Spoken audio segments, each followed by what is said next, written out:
Welcome back to the Copper Street Club. There's a lot going on in today's episode. We're going to jump right into it. Where we left off, you guys had just decided to set a course for Canada to look at this old dig site that Dr. Stromberg had talked about, where she had initially discovered evidence that there was a connection between her Egypt discovery and now this one.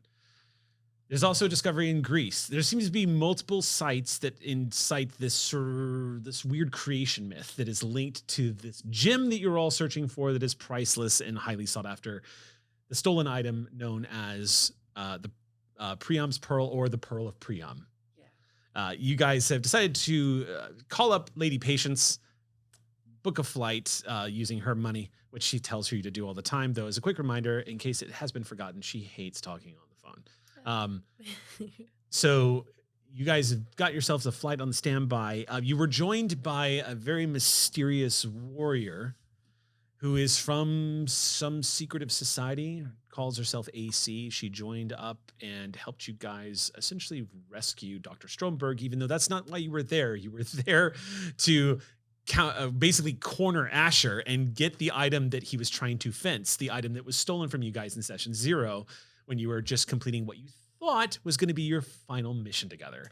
After the death of your pilot, Paul, you guys had decided the Copper Street Club had probably run its course and they needed to find somebody else to do this kind of work, because the losses y'all were taking and the directions y'all wanted to go with your lives didn't involve life and death situations. There had to be other ways of making a living. But now you can't let this go. And it just keeps getting deeper and deeper and deeper. And now it's personal.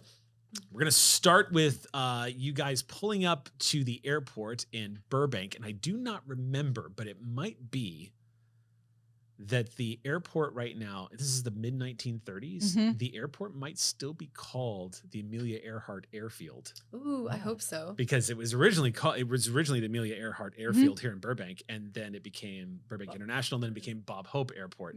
It was also, fun fact, Sunnydale Airport. Good times. All right. So you guys are headed to the airfield as it is right now, and pulling up to the airfield, you can already see that on the dirty, the sort of like strip of dirt tarmac, as it were, this old airfield, you can see waiting for you is an old Boeing. Well, it's not old for you guys. It's a Boeing. I think it's a 2047 back then in the 1930s. Oh, it's a good one. Dual prop, old school, like chromed finish plane travel at this particular period in time is very expensive, very bumpy, and low altitude. So it has not reached the airlining. It's like you see in Indiana Jones. The airlining industry is quite new, and right now the main way to get places is by train. However, in discussion with AC on your way to the airport, and discussions with Stromberg, you guys have started to realize that where you're headed is in the reaches of northern Canada at an old dig site, which means once you get to Canada, you're gonna be changing trains and airplanes at least once, and then it's a lot of hiking into the cold, frozen wilderness of the far north. And Stromberg seems very excited by this. For the rest of you, I'll leave it to you to decide if this is kind of your cup of tea, but you're headed out into the untamed wilderness of the northern Canada in the 1930s. Yeah, it's nothing I'm not used to. I have a giant luggage rack of all my winter gear and like bring onto the tarmac. May, are you sure we're going to need that? That is a lot of ballast for an aircraft. I spoke to the pilot. He said he's usually carrying quite a bit of cargo. This is nothing. We are not on a cargo plane. I know, but I need cargo. You need to lighten your load. All right, and I take one of the bags off of the accessories. May, Fine. What? I adore you. You need to travel light. It's freezing where we're going. So grab one coat. One coat. This is not a fashion show. I'm not saying it's a fashion show. Back me up on this. No, don't bring me into this. I'm gonna get on a plane. Oh. Okay, I grab 2 of my bags. Okay. It's my industrial strength hairdryer, and I can't live without it. I did not pack any hair dryers, thank you very much. My hair is fine. It actually naturally... You're naturally perfect. You don't need all of this. Oh, darling, I know. But I'm going to be freezing. I don't do well in the cold. I have to layer. As I'm walking on the plane, overconfidently. Well, we're still at the Copper Street Club. Oh. Y'all are just getting ready to head out. Oh, well, I have my luggage rack. Yeah. Y'all are getting ready to set out. Adrian is carrying all my luggage. I was about to say, so The bartender. Adrian has approached and been like, all right, I'll watch the place where you're gone. Anything I should know? Anything I should be on the lookout for? A postcard from Canada. Postcard from Canada. Wish you were here, eh? No. Anybody you It's fine. prefer I avoid calling up to fill in for you? Ooh. Please don't call Beverly. Her voice is so shriek. Oh, Beverly, she's gone. She met some guy and flew to the UK. She's never. Oh, that's such a Beverly thing to do. Yeah, I swear. She didn't know the guy more than a week, and they. Yeah, this is her 4th one, you know. She don't- goes through them like shots. I don't understand this. Anyways, sure. Okay. We should talk Very about shrill that. voice. That is very a lot. shrill.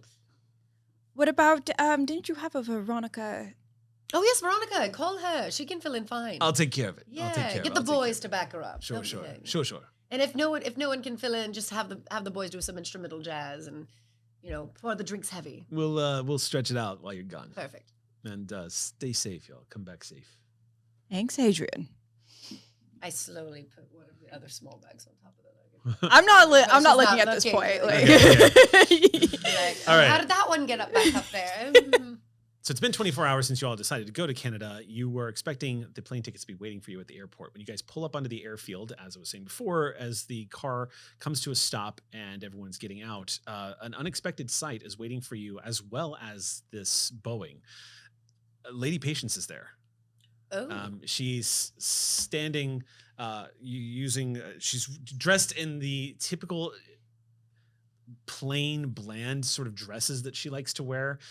Y'all know that Lady Patience has this sort of fuck the establishment attitude about everything. And even though she is fabulously wealthy from the death of her scumbag husband, she does not dress like she is society. She pointedly dresses like she did before she got married. So it's a stark contrast to the stunningly gorgeous like luxury car that's parked behind her with Liam standing next to her, who towers over her. Like she barely comes up to his shoulder. Liam has that refined, well manicured fuck off mustache and is broad shouldered, standing there in a fine suit with a critical look on his face as per usual. And he is holding an umbrella for her, even though it is not raining finally. When you all pull up, it's always to see Patience outside the mansion. You don't know what she does with her days, but she certainly doesn't involve leaving the house. So seeing her waiting for you guys as you pull up is a bit of an anomaly. Getting out of the car, she just nods to Liam, and Liam steps forward and says, "Which one of you is AC?" He says, knowing full well each and every one of you who you are. I just point to AC. Yeah, the wordlessly. only one of you that has not had a face-to-face. Just to give you some background, since you all know Liam pretty well, this is an intimidation tactic that he likes to use quite often to let everybody know he sees somebody who does not belong. He's found Waldo, and he kind of gives this critical eye looking right at AC, who looks back at him unflinchingly. Oh, we should probably get on the plane. This doesn't sound anything that involves us. Involves every one of you. You hear Oh. Patience speak out. Okay, well, definitely not one of us. She just motions everybody. Let me have a look at you. Come here. AC steps forward. AC, of course, looks very different from the rest of you. AC is dressed up, looks very much like the Magi from Mummy, and steps forward. And Patience, this elderly woman, just looks her over and almost looks up at AC. At AC, because Lady Patience is on the smaller side, just kind of. But you wouldn't know it from her attitude. Yeah. She kind of looks her over and says, "I had to be sure you could be trusted, and I have a feeling that's your take on the situation too. Am I right?" AC says, "Yes. Was this all some kind of test?" "It was supposed to be." Well, I think the game is up. And with that, stepping out of the car behind her, a large man dressed just like AC rises up out of the back of the luxury car, sword and all at his side. Walks around. It's a uniform. You see him move around the back of the car. Large man looks very wiry, like somebody, you in particular, you know how to spot somebody who really knows how to use the blade that's at their side. He strides forward. Nothing intimidating about him, though. He doesn't look like he is coming forward with swagger. He kind of gives you the vibes like you're looking at a holy man of some kind as he moves around the back of the car. And he takes position next to Lady Patience. Upon seeing him, and as he stops, you see AC just bow her head to him. And Patience looks between them and the rest of you and says, "It seems we're not the only ones hunting this gem, and it seems like we're not the only ones who have a more altruistic attitude towards it. But I do think it's time that we get honest with one another, and you tell us exactly what it is we're going up against and why your protege has directed my company to Canada." This is Mr. Nameless, as I've taken to calling him, since he has refused to give me any sort of identifiers.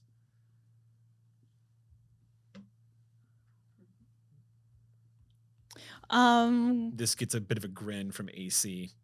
Question, storyteller. Would I know, just based off of appearance, that he is maybe of similar heritage to AC and myself? Yes. So if I were to speak Spanish towards him, just so long as you know that the storyteller hasn't spoken Spanish since he was 2 years old. Oh, we're gonna speak English, but we're gonna pretend that this is Spanish. Okay. Yeah. Y'all don't know she speaks Spanish. Anyway, so she's gonna look at him. It was the first language I ever learned because I was born in Panama. Amazing. Oh, wow. So I'm a No Sabo kid, so here we are. Yeah. It's great. I speak Cajun French. Does that count? That is awesome. Just a touch. And you're an uncultured swine that speaks nothing, right? Right? Like, how dare. Quincy's going to drop a mic here. Yeah. I speak 5 languages. Right? Only 2 of them fluently. Right. Amazing. All right. So on to Spanish. So she's speaking fully in Spanish now. So do you have a name? He looks at you, and it's not a judging gaze. It's more of an approving gaze. And he stares at you, and he says, "My order does not allow me to give my name." Your order? What is your ordered name? Order of the Amethyst Matron. Order of the Amethyst Matron. Patience, We don't know that. who understands Spanish in full English, says, "These dramatic names to these organizations." I, for one, would like to know what's being said. Key has the trait linguist, so while he does not necessarily speak every language, you let me know how much. Order of the Amethyst Matron is not going to translate into Spanish the way. Let me just put it this way: you can pick up Amethyst and Matron, at least. That does, you kind of get a vibe that he's given a title of a cult or an organization of some kind. Mostly just that. Key is paying attention, and when Mabel says it, he's like, "Shh, I'm trying to listen." I do hope they're not calling Patience a matron. That's very rude to discuss her age in front of her. I'm standing right here, darling. I know. That's why I'm saying how rude of them. Well, anyway, let's... That's the only word I heard. Let's focus here.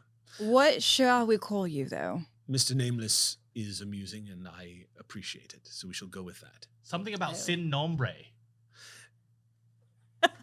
Patience speaks up and says, yes, this is all well and good. But now that we're all here, as we had agreed, I would like something of an explanation. Why am I putting my team on a plane and sending them to the far reaches of the north? We know about the gem you are after. He speaks in English now to everyone. Thank you. Yeah. Thank says, you. My organization or order is tasked with keeping these gems safe. That also raises an eyebrow from Patience. Molded one? There are 4. Oh, dear Lord. Please tell me the other 3 haven't gone missing. They have been missing for many, many, many centuries. Great. Do we know that they are the exact same color, height, size, everything, or are they different? They are all different. Oh, different But properties. this one is the keystone. That which you call the gem of Priam, or the pearl, you said? Patience nods. The pearl of Priam is that which unlocks the others. Well, that doesn't sound ominous at all. That was sarcasm, in case anyone... You are very Didn't know. fluent in sarcasm. Excuse me. Sorry, I find it.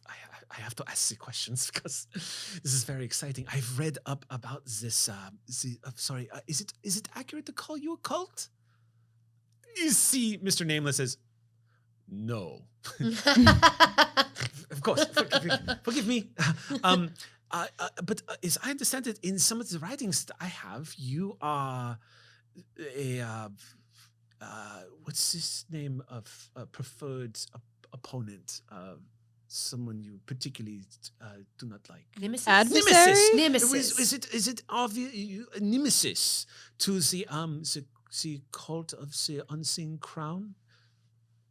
You see a jaw clench in his well-defined face. The jaw just kind of knots up inside of his face for a second. He says, "They too would protest that they are not a cult, but they are. And yes, they are our enemies. I had AC follow you. I needed to know that you were not among them. We have been aware of Lady Patience and her..." Patience coughs and says, "My dear, forgive me. I appreciate your size and the length of the blade you have at your side. If you call me lady one more time," and you see Liam just kind of lower his chin for a second because it's kind of this unnecessary hostility, and the man says, "Forgive me. Patience, the organization that is the Copper Street Club, we have been aware of your movements in the black markets, dismantling and disrupting the appropriation and theft of cultural artifacts, returning them to their countries and rightful places. We had hoped you would be an ally, and as it turns out, you are." So you're not mad about all that, Mr. Nombre? Mad? No, you have been... We are of aligned interests. But I want to make very clear, we are out of that business. We are doing one last thing and that's it. We're done. We are done. This is one last end we need to tie up. Fine. Yes, we are done. We can discuss that later. I look at Patience like... We can discuss that later. Fine. So you've tested us, you trust us, now what? Why are we going to Canada? We have yet to answer the question I asked more than 5 minutes ago. Yes, I particularly would like to know why we're going to someplace so cold. It's quite cold. I have lots of experience. Many people in my expedition lost toes, unfortunately. Oh, dear Lord.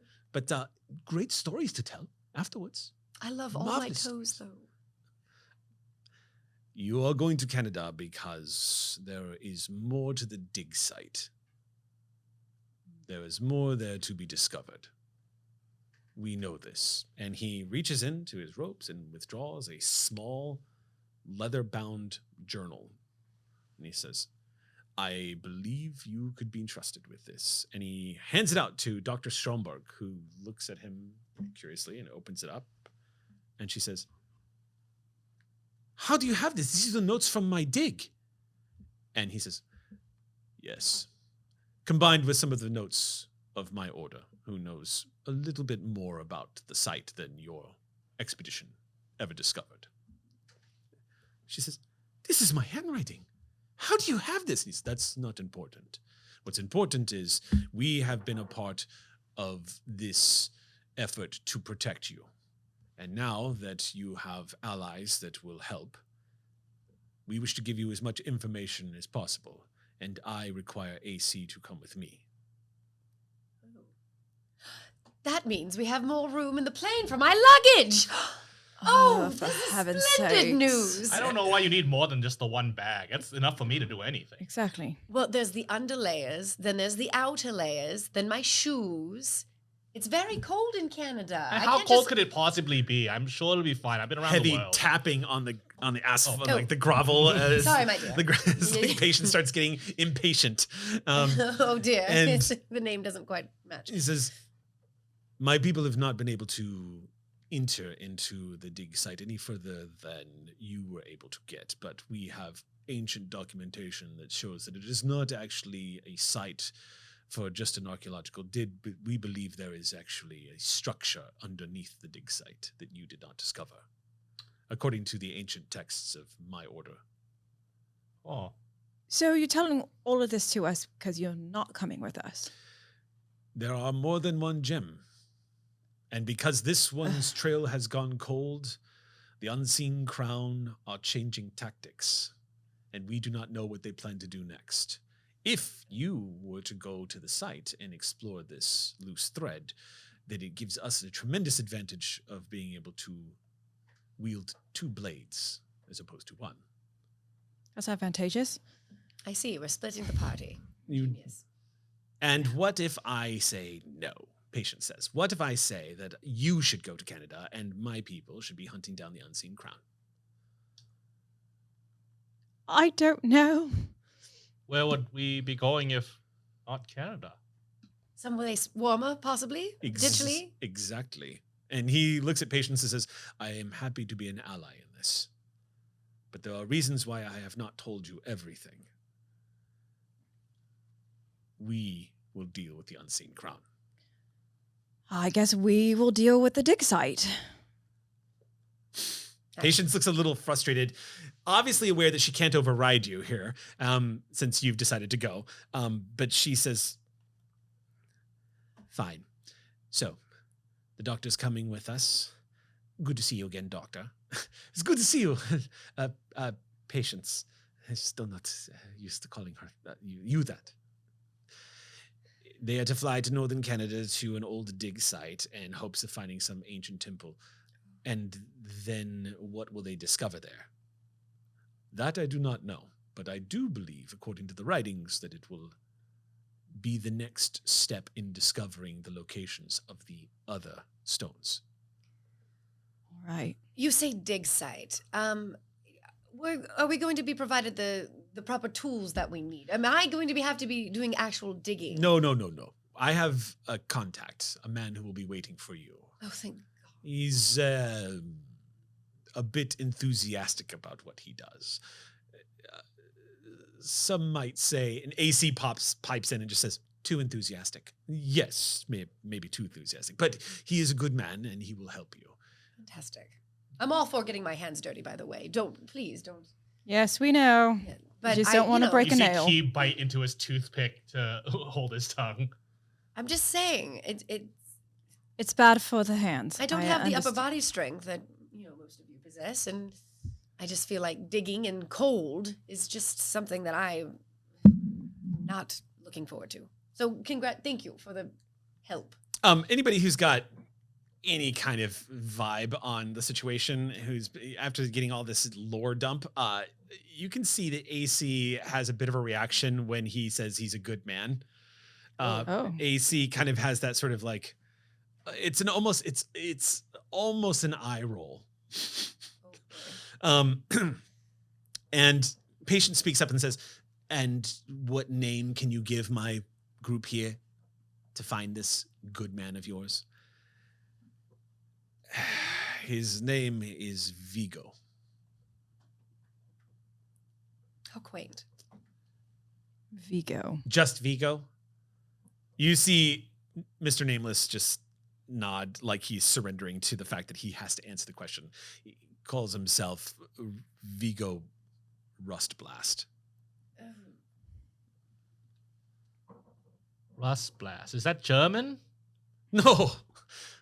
Stromberg pipes up and says, no, the name is ridiculous. It is honorific. Someone gives it. There's no clan of Rustblast. Is no, it's not German. It's not German. Well, at least he... It's probably English or Irish or something. How literal is this name?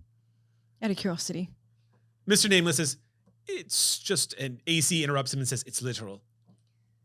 At least he has his branding on point, right? That's always a good... Very enthusiastic about what he does. Oh. And then in Spanish, he turns to you and says, too enthusiastic about what he does. Fantastic. This This will Blows be... things up. Oh. Demolition of types. He's a demolitionist. Oh, right on. You could have right just on said nose. that. But at least we know we're going to have a blast. Yes. He likes to go boom, I guess. We'll just say that even though she was speaking Spanish, demolitionist is an easy word to pick up when she says it. Demolition. Yeah. I'll write that down and look up later. Yeah. I love this. Yeah, it's just like in the pictures. I love it when things get to be blown up. It's fun. Have you actually been around a real blast? Oh, of course, dear. Yes. My ear is still ringing from the last one I had. I thought they're not allowed to use those on archaeological digs because of, it blows everything up. Now, this is why we need to bring this case of luggage, because this is my accessories. And I like draw. I pull, and I have earmuffs for everyone. Really nice fur ones. They'll keep your ears warm and protected from the demolition. See, I told you I need this bag. Liam steps forward finally and just kind of like comically walks right past you as you're just lugging this huge bag. Liam approaches you and pulls out a board and says, here is your flight path. Here is your fuel reserve markers, possible places to refuel along your way. There will be a train waiting for you when you get to Canada that will take you to the northernmost point, into which you can expect to be greeted by this gentleman at some point. And looks over at Mr. Nameless. He will find you. He will find us. There's a lot of connections here. There wasn't a lot of time to prepare, I'm afraid. So, I look over your shoulder. Oh, this is going to be so difficult to transfer all my luggage. and then mysteriously turns to Patience and just says, ma'am, almost like he's trying to remind her of something. And she looks back at Liam and says, well, I must go now. But if we're all finished here, I don't like any of this. And I shall have you know that I don't appreciate sending my people off to dangerous situations with very little intelligence. Hey. Yeah, typical Tuesday, am I right? With very little intelligence about what it is they are going into, aside from the fact that there's a temple involved. I want to know more about this unseen crown, and you're not telling us that. So while we may be allied, and you might feel that we are to be trusted, just to make myself perfectly clear to you, Mr. Nameless, I do not feel the same way of you. If you were to be trusted, I must see you make a sacrifice next, since I'm sending my 3 best. And my niece. That seems to surprise Mr. Nameless as he says that. As she says that, and says, I promise you there will be sacrifice on our part. We are dedicated to stopping the unseen crown from finding this priceless artifact. Yes, no more talk. We've wasted enough time, and they have to be underway. A little help, please, For if anyone would God's be able to. sake. I stroll by, just holding the one big rucksack I use. All right. I look at her and I'm pretty brawly, so I pick up the luggage. Thank you. Go on. It's the earmuffs. Go on. We need Go- them. go on. Thank you. Go on. Thank you. Yes, no problem. She carries it. Am I the last one on the plane? If you want to be. Yes. Okay. You all start piling up. AC, as you're all piling up onto the plane and getting things on, AC approaches you, and in Spanish, she just says, don't forget to wash your hands. Okay. Yeah. Any reason why? When you handle these creatures, like the one we encountered at the warehouse. Oh. With any particular water? With earth. With Make earth. sure you have clean earth. Clean earth. Okay, clean earth. She said something about having to cover her hands in lava. Right. Stay safe, my friend. And you. And everyone loads up onto the plane.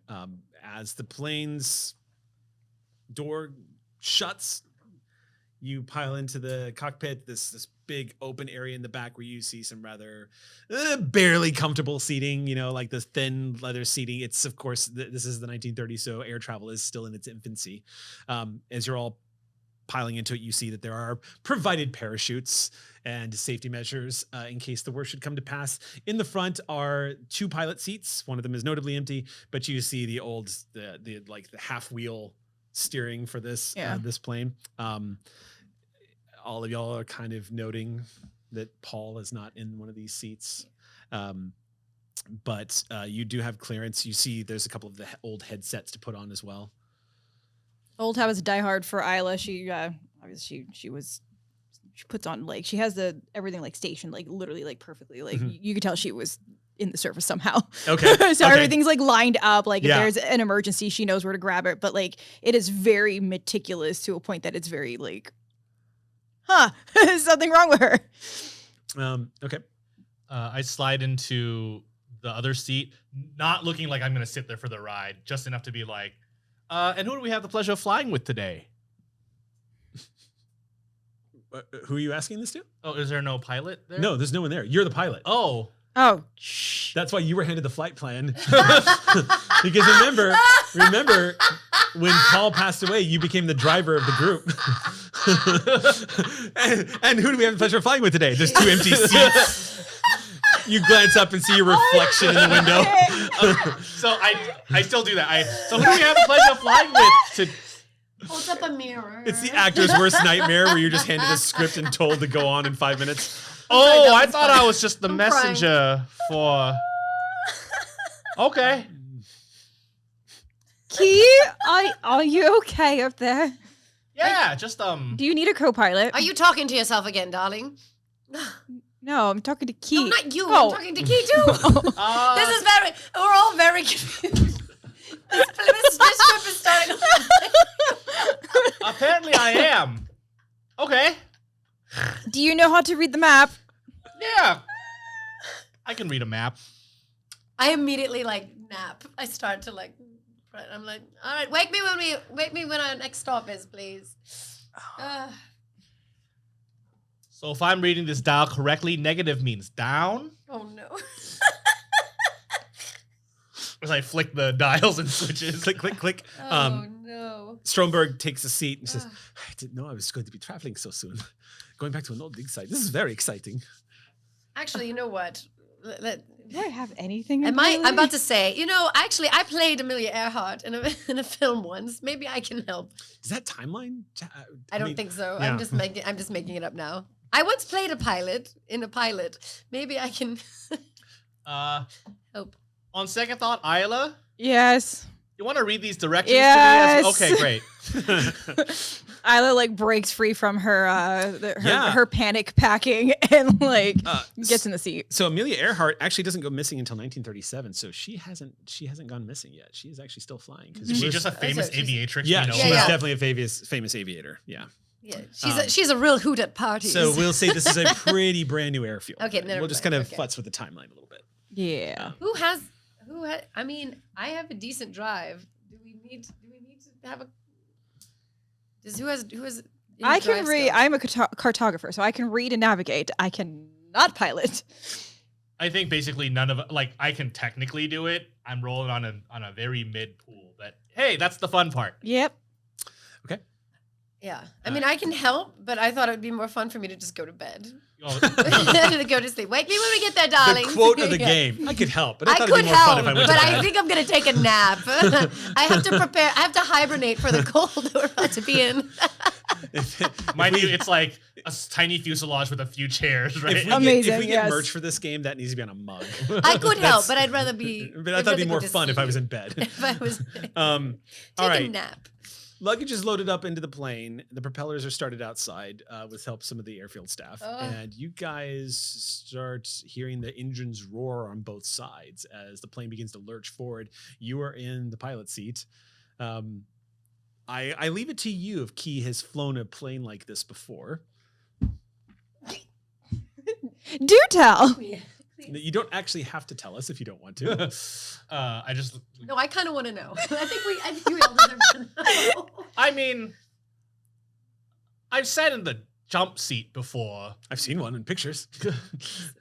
I've flown a bunch of times, just not at the controls. So All right. anyway, and I hold the map up to Isla. Tell me which way is north. Okay, hearing this, I am going to be like, maybe I won't take a nap. And I'm just going to go and sit and just. Okay. I do drive. I technically have been the driver. That's in my, great. That's great. It's Yes. not So, quite the same. In but I'm just Isla's military experience, she has seen it happen. She just hasn't done it. So she starts pulling back on the throttle, Okay.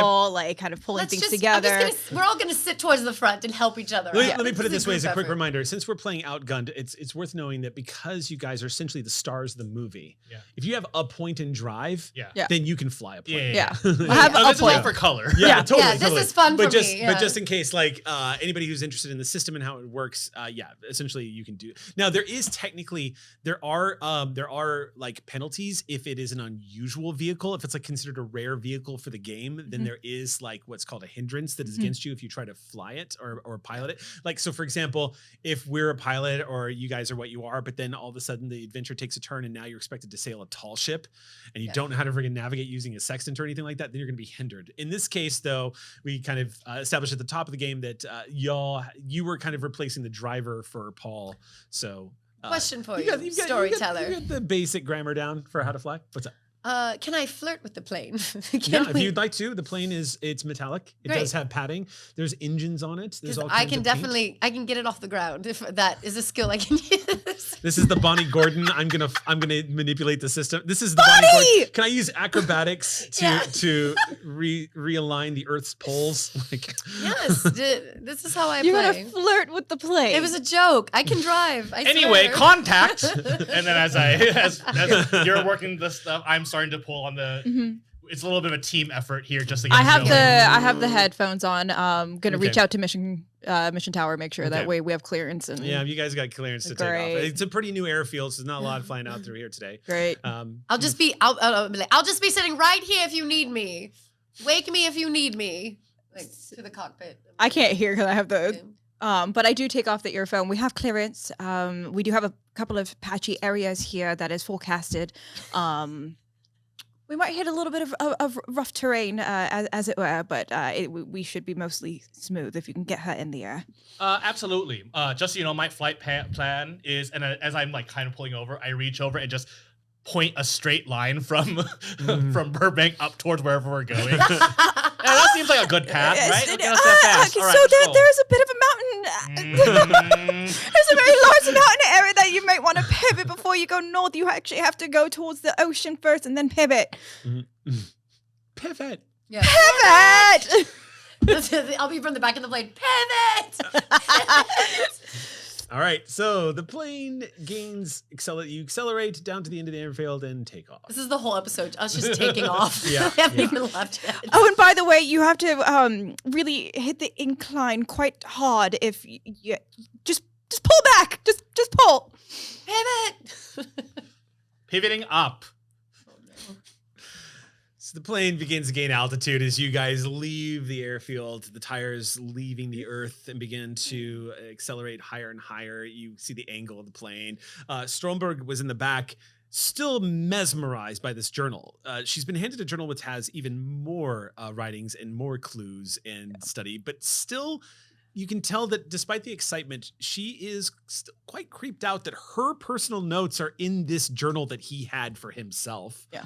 And she's flipping through it and just kind of like, oh my God, oh, that's amazing. Oh my God, how did they, ooh, like this is kind of her attitude as she's flipping through this book in the back. You guys gain more and more altitude. Of course, there are a lot of bumps. I'm so terrified of turbulence that I don't even like describing it. But as you guys hit those bumps in the road in the air, the plane shudders as you continue to pull up and up and up until finally you become a line on the map with some dramatic music being played as the cutscene of you guys flying to the north Amazing. begins to play. You guys take off. It just cuts with a pivot in the If I background as it if I can fades. nerd out real quick, the reason why the takeoff in Burbank is so like sharp is it's a shorter runway than normal. Because of the mountains? No, because we're in actually more metropolitan areas. Like if you look at LAX, you have like everybody pretty much takes off over the ocean, so it's a lot longer, and you can pivot around there and come back through. Because Burbank, the location of where it's at, you have to actually like get up and out because of the sound for like However, in the commercial. 1930s, Yes, that's Orange Groves, baby. right. Yeah. Well, it's farm community, yeah. Yeah. But you still have to like pitch up and out really like quickly. Oh, I didn't realize it was literally for the suburbia. I didn't Yes. realize that makes sense. Yes, you got to get out of the area. Anyways, nerding out, and then like the mountain terrain. If anybody's familiar with California, I was going to say the like thermals. LA. I imagine that like I'm always worried when we take off from Burbank. I'm always just terrified of turbulence because I know that the wind coming off the mountains is going to cause a little bit of bumps. Yeah. And I always get really. And my friend Matt, whenever we're flying around together, his dad worked at mission control at NASA, so he grew up just knowing all of the aviation stuff. And so I'll be like clutching my seat in terror, and he's just like doing Sudoku and just not. The plane will like hit a pocket and drop, and he'll be like, whatever, and I'll be like, oh my God. Anyway. Yeah, no, I'm. You know where I work? Yeah. I'm still very like, oh God. Yeah. You're in a metal tube flying at high speeds over the earth. Yeah, it's great. terrifying. It's great. It's wonderful. I say for the sake of routing, even though I said draw a straight line, I'm definitely curving up the coast a little bit, just so I can see my hometown, San Francisco, and that new Golden Bridge they built. Yeah, they're in the middle of building this big red bridge they're calling the Golden Gate. What year is the game again? I'm kind of being ambiguous about it, but I'm setting it in the mid-1930s. So it's a brand new. It's done in 33. August. Oh, then it's brand new. That's August right, yeah. 1936. That's from session. then from session 1. Right. Okay. So then we could say that it's just recently completed. 3 years old. Yeah. It's a baby bridge. It's baby Oh, bridge. baby. Yeah, toddler bridge. Okay. And also, I imagine a cultural achievement considering that San Francisco was nearly wiped off the map about 20 years earlier, 21 years earlier. Earthquakes. Oh no, Earthquake, no, right? Was it earthquake? Because there was an earthquake in 19. Man, we were going way off the game today, but Yeah, there was a massive earthquake in I think it was 1900. It was either 1911. It was 1910s. But there was a massive, destructive, like horrific earthquake in San Francisco. It was like a 10 on the Richter scale. Look at all of the things that you were learning because of the Copper Street Club. You're welcome. You're welcome. Yeah. History. The more you know. The more you know. We need a little. Oh, Yeah. oh! I just hit the camera. Oh, great. Are we good? Did I mess Kyle, that up? Okay. Thank you. Yeah. Thanks, Bonnie. I'm going back to sleep. All right. Good night, It's May. a good thing this is getting we're giving Kyle a lot of edits to in there. Sorry. Although who knows, some of this might be interesting. I leave it to Kyle. I don't know. I think the best clip so far is you talking to the pilot that's not there. Yeah, It's yeah, you. That tickled me a little too hard. I think my side hurts from that. Ooh, All okay. right. So flying to northern Canada, you do have to make a couple of pit stops and refuel. So touching down at one of the airfields in Canada, there's a cutscene of each of you kind of unwinding however you need to unwind after getting off the plane that you've been on for many hours at this point. And also considering too that in the 1930s planes, obviously it's just a turboprop plane, so this is going to take a while. Traveling from Southern California to Northern Canada. Yeah, so the travel to the north, it is a very long, very arduous, bumpy ride as you guys fly out of Southern California, heading towards the Canadian border. You get to see all the landscapes of the mid-1930s America change. It was a very different country back then. You can see it's a lot less undeveloped, obviously. So you're seeing beautiful, sweeping coastal vistas like out the left side of the plane, and you're seeing these beautiful forests that have been mostly untouched by industry. Even flying past San Francisco, the redwood forest is still in its most pristine state, untouched and protected. But you are also seeing the development taking place as you guys fly out and head to the northern parts of the west coast. How quaint. But it Love becomes it. very It's very obvious nice. when you pass into Canada because the wilderness out here is definitely being touched by industry, but it is still largely pristine as you head farther and farther north. One thing I will note, though, as you guys continue to cross the borders and make pit stops, is the weather does begin to change. Ooh. And as you start getting into the Canadian frontier and the borders just north, it starts becoming, we'll just say, chilly. Colder and colder and colder. Open up my accessory trunk, get some gloves. Yeah, a little it's scarf. a little subtle at first, and then it's a dramatic shift, and then it just doesn't go away at that point. It gets to the point, too, when everyone starts putting on coats that have been supplied for you guys. And you can see Dr. Stromberg just going, I remember this. It's not quite as bad as it's going to be. It's going to be very bad when we get out into this wilderness. You're kidding. No, of course not. It's quite punishing. Oh, It's beautiful, though. Oh, to see. I can't wait to see it. It's fantastic. And the wildlife is so beautiful. Canada is truly one of the most beautiful countries in the world. And the wilderness out there, also somewhat dangerous. Just to be aware. So looking forward to this. Yes, it's not necessarily, you'd think it would be the bears, but I have found it is actually the moose. The moose, the caribou, when you get further into...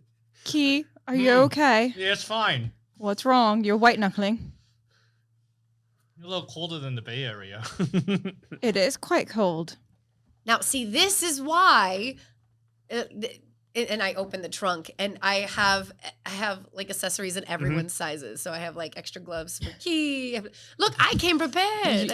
I have Sure everyone's did. sizes. So I hand you a pair of extra gloves and with a little fur trim. They're very fashionable. In fact, they're probably a little too fashionable for you. A little ladylike with the little fur rims. Fun with that. Silk and cashmere. But warm. Your pit stop, now that you're across the border, is marked down on the map as Marcus Airfield. It is a small, out of nowhere, like one of these airfields that it is literally just a cleared stretch in the middle of a forest. It has a pit stop area for pilots and expeditions that are going to northern Canada, and it has a refueling depot. And you see, as the sun, this is like, I don't know what, day 12 of this journey. You do see, as the sun is setting up ahead, as you flip on the lights to the plane, you do see the fog lights of an airfield up in that. It stands out quite considerably in the dark stretch of the Canadian wilderness. Better touchdown before it gets too dark. Noted. Can we get clearance at Marcus here? She rings in. There is no reply. She rings in again. The second ring, as you try to buzz the tower on radio, there is again static. No answer, Captain. Well, we're running low on fuel and light, so we're going in no matter what. All right. She just keeps trying until... Okay. Right. You keep trying to raise Marcus Airfield on the radio, and no one is speaking. It's not clear if they even have a radio tower. It's not clear if something is wrong or if there's interference, but there's nothing speaking back to you. No one replies. Okay, 12th landing in 12 days. Let's hope this time's the charm for a smooth one. Oh, God. All right. Buckles in. Everyone in landing position. Oh, okay. Stromberg puts down the book she's been reading for 4 times now. She sets it down, studying it. You all get into your seats and Mabel's buckle in. still sleeping. She can sleep through anything, believe it or not. Looks like there's a spotlight that has been provided on the airfield as you guys are approaching. And as you're getting closer and closer, you're getting to about, it's a tricky, you're starting to see, Key, as you're getting closer to this airfield. It's a tricky landing. It looks like the height of the trees and where the airfield starts, they haven't really maintained this very well, because it's going to be kind of a dip as soon as you get past the threshold of the tree line. I should warn there might be ice. Yeah, I'll figure it out. All right, Paul, help me out here. As I look up. Okay. So you swoop down and clear the tree line. two things happen all at once.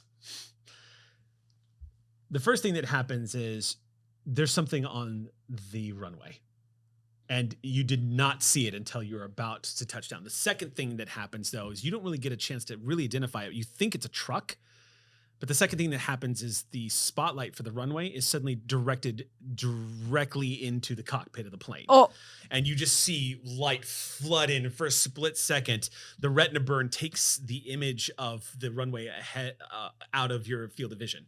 The last thing you saw before the light came pouring in was you're low enough that if you do not commit to this landing, you are probably going to rip the landing gear off of the plane from the truck if you have to pull up. If you do commit to the landing, there's a chance you miss the truck. You have to make a decision. But because you invoked Paul, I'm going to cancel out the +2 die penalty. And I'm going to give you just a 1 die penalty. Ooh. Okay. So whatever you decide to do. We're landing this thing, baby. Okay. Hey. You decide to commit to the landing. You trying to remember just exactly like what that truck that was parked on the airfield. It's going to be an obstacle. Can I make a suggestion to help him? If you'd like. Because I know he's going to have to use drive.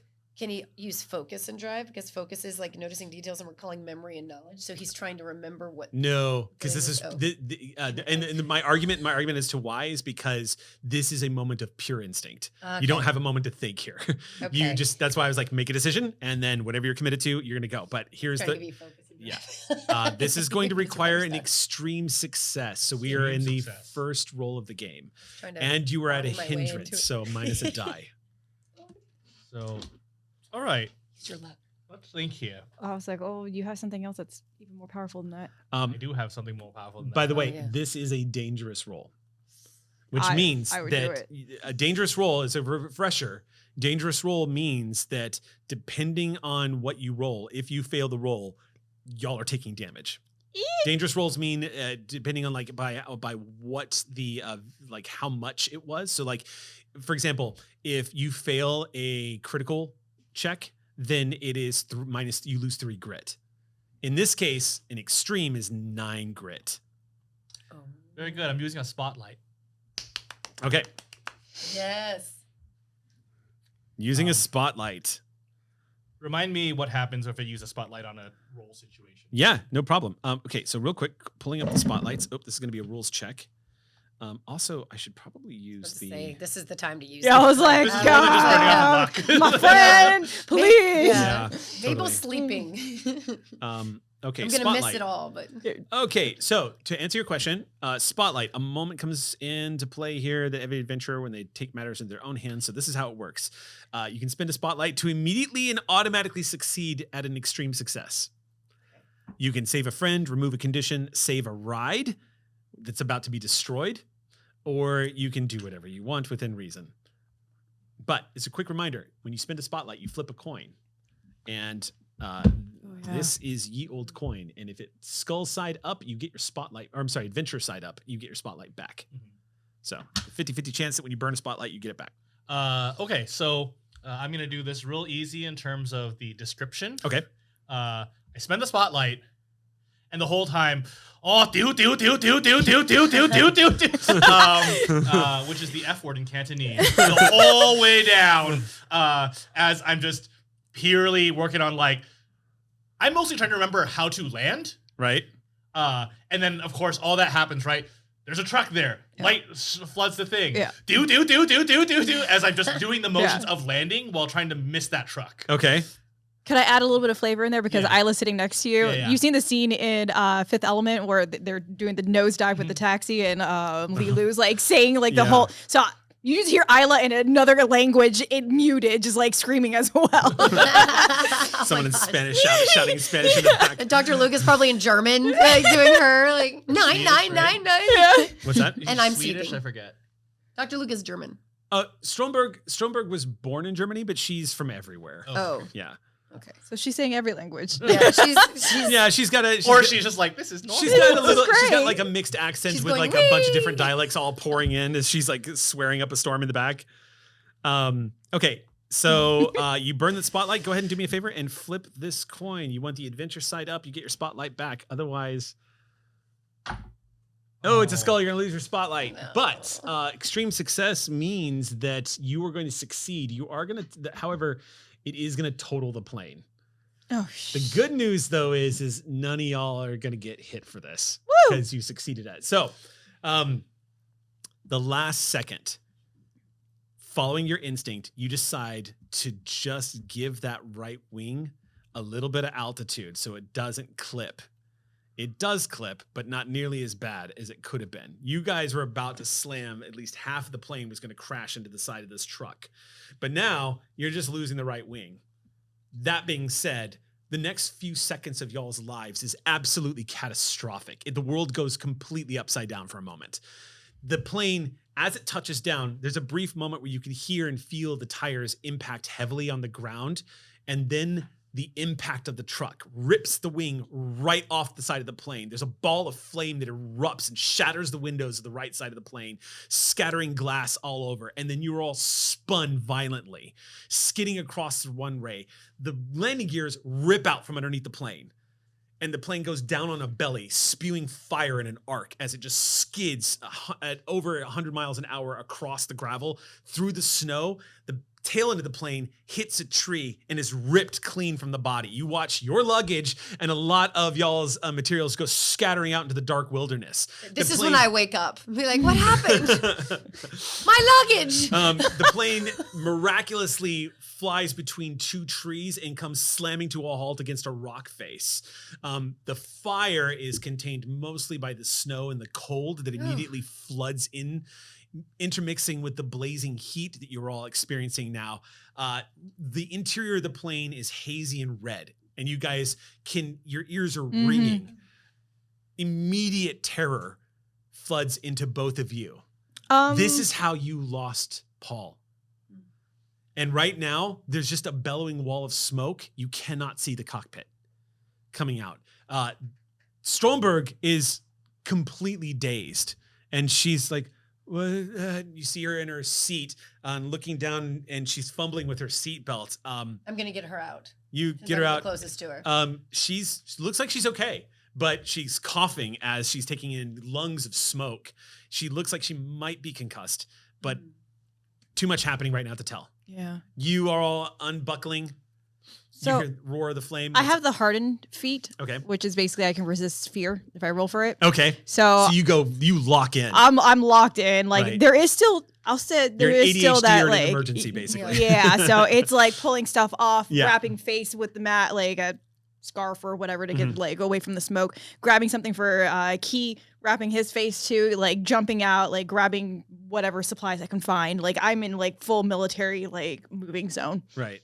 Okay. I'll focus on grabbing Dr. Luca and her journal. Yes. Well, I see you taking care of everything else.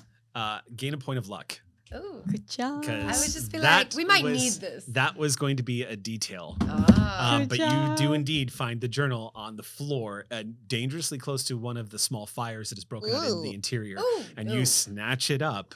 Well, This is more important than my Bonnie. luggage. I can Well, even admit to that's that. just I award the narrative awareness of the important objects in the game. Thank So you. yeah. All right. So I'm just mostly my bag and then our little whatever is useful still left of our navigation yeah, itinerary. you are the cockpit is flooded with smoke. And as you blink a little bit to look in front of you, you see the windshield is cracked and the right side has been completely shattered. The cockpit otherwise is largely intact. Looks like the rock face that you smashed into, the plane ramped up onto instead of crushing against it, saving your life. Pretty good, all things considered. I grab. Thanks, Paul.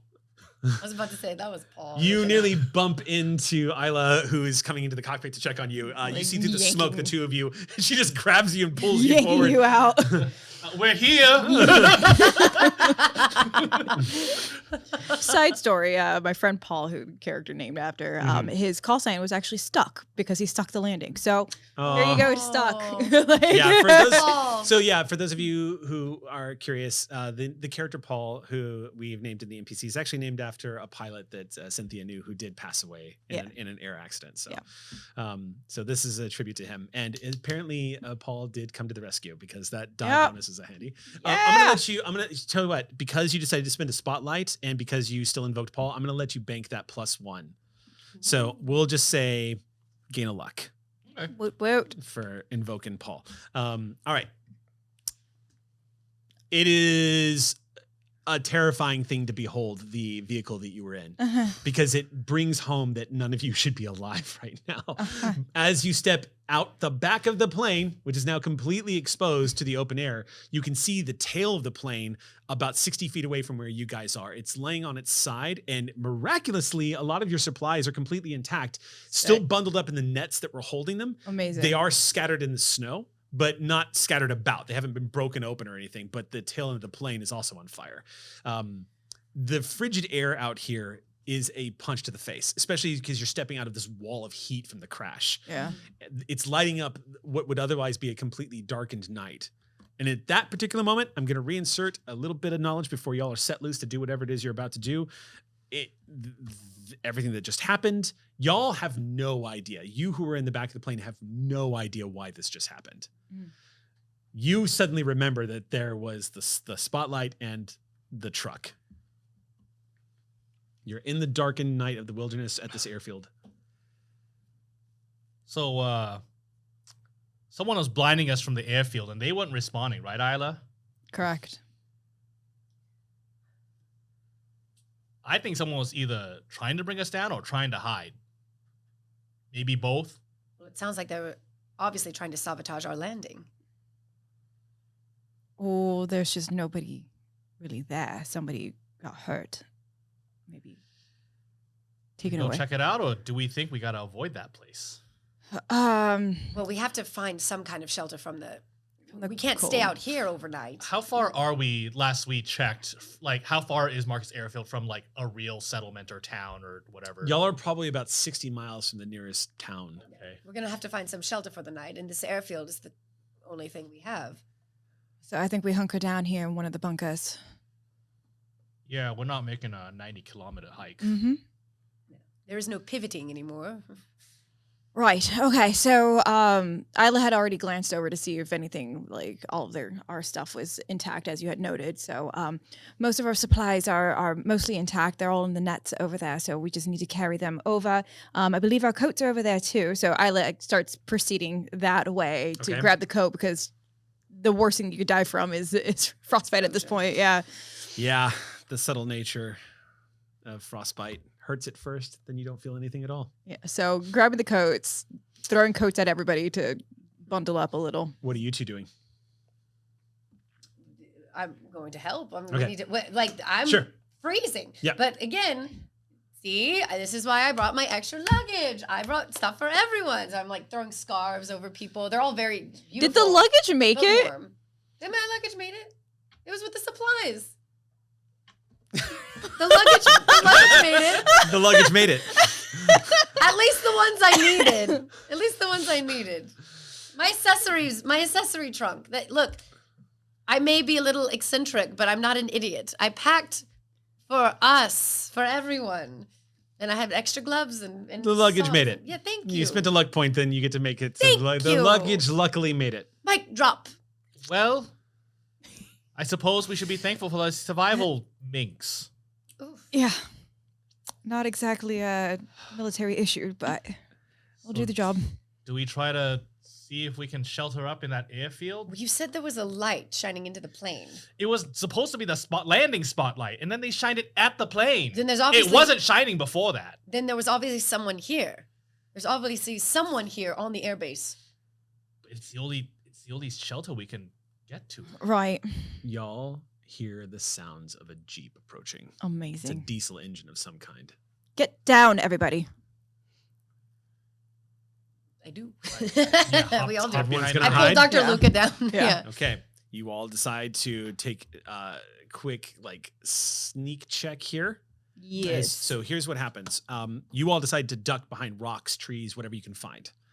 As y'all are doing this, indeed, it looks like a hooded truck, almost like not quite an army truck. It doesn't have like the painting of an army truck, but it's very similar, where it looks like it's one of those old hooded, bedded trucks. Pulls up. You can see the headlights. as it's kind of jostling back and forth through the heavy terrain in the snow before coming to a stop about maybe 50 feet from the crash.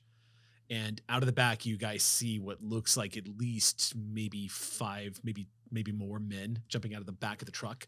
The front of the truck, an individual steps out and closes the door, and passenger side closes the door. The lights from the headlights from the truck make it difficult to see. You just see silhouettes. But the people that were jumping out of the back of the truck, they start immediately rushing towards the crash site. They're all holding guns. All of them. Looks like there's rifles, pistols, you name it.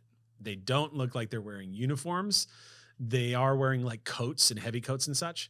But as they come rushing over, finally breaking through the headlamps, you see one gentleman who got out of the passenger seat. As he steps into the headlamps, you see a gentleman with a shaved head that's like a bad buzz cut, basically. It's like down to the nubs. He's got scars all over his face, very villainy looking, and 5 o'clock shadow. His skin looks like, the way his skin looks chapped and broken, it's probably spent most of his time up here in Canada in the frigid north, not really taking care of himself. Yeah.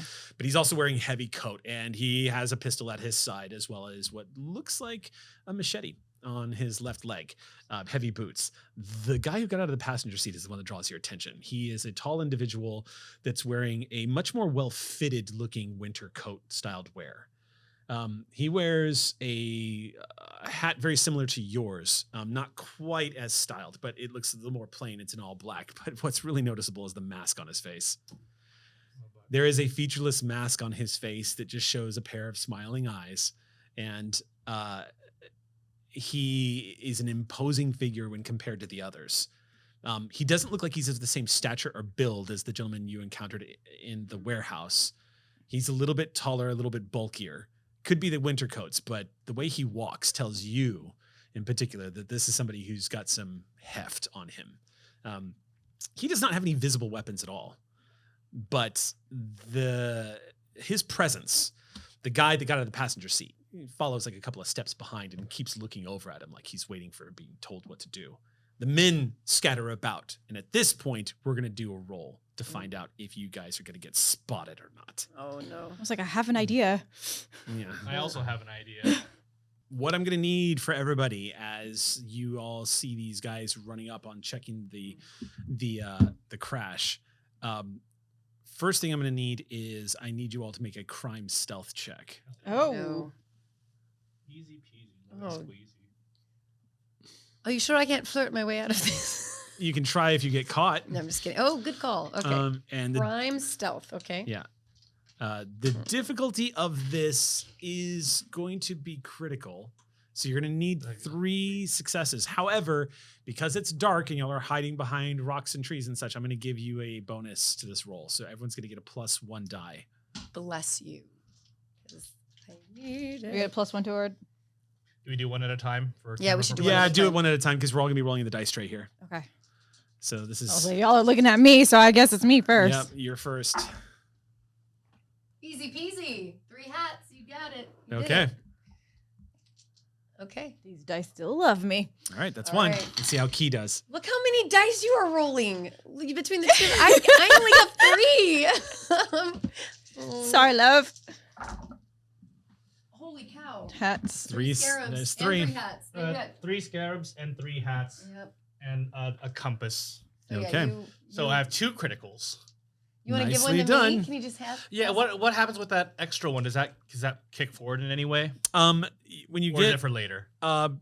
higher successes, if you get higher successes than needed, the director can grant you an even better outcome than you wanted if you want to give an important advantage if you score lower. Okay, so in this case, let me see what Bonnie rolls, and I'll decide whether or not. If I What get about Dr. Luca too? Maybe you can I don't pass it. have to roll for her. Okay. if I get a choice later, I'll tell you what I want. Okay. Come on, darlings. Don't let me down. I'm gonna have to push it. Yep, you're gonna have to push the roll. Oh God. Did you get a better success than you got last time? Nope. Then that's like total failure.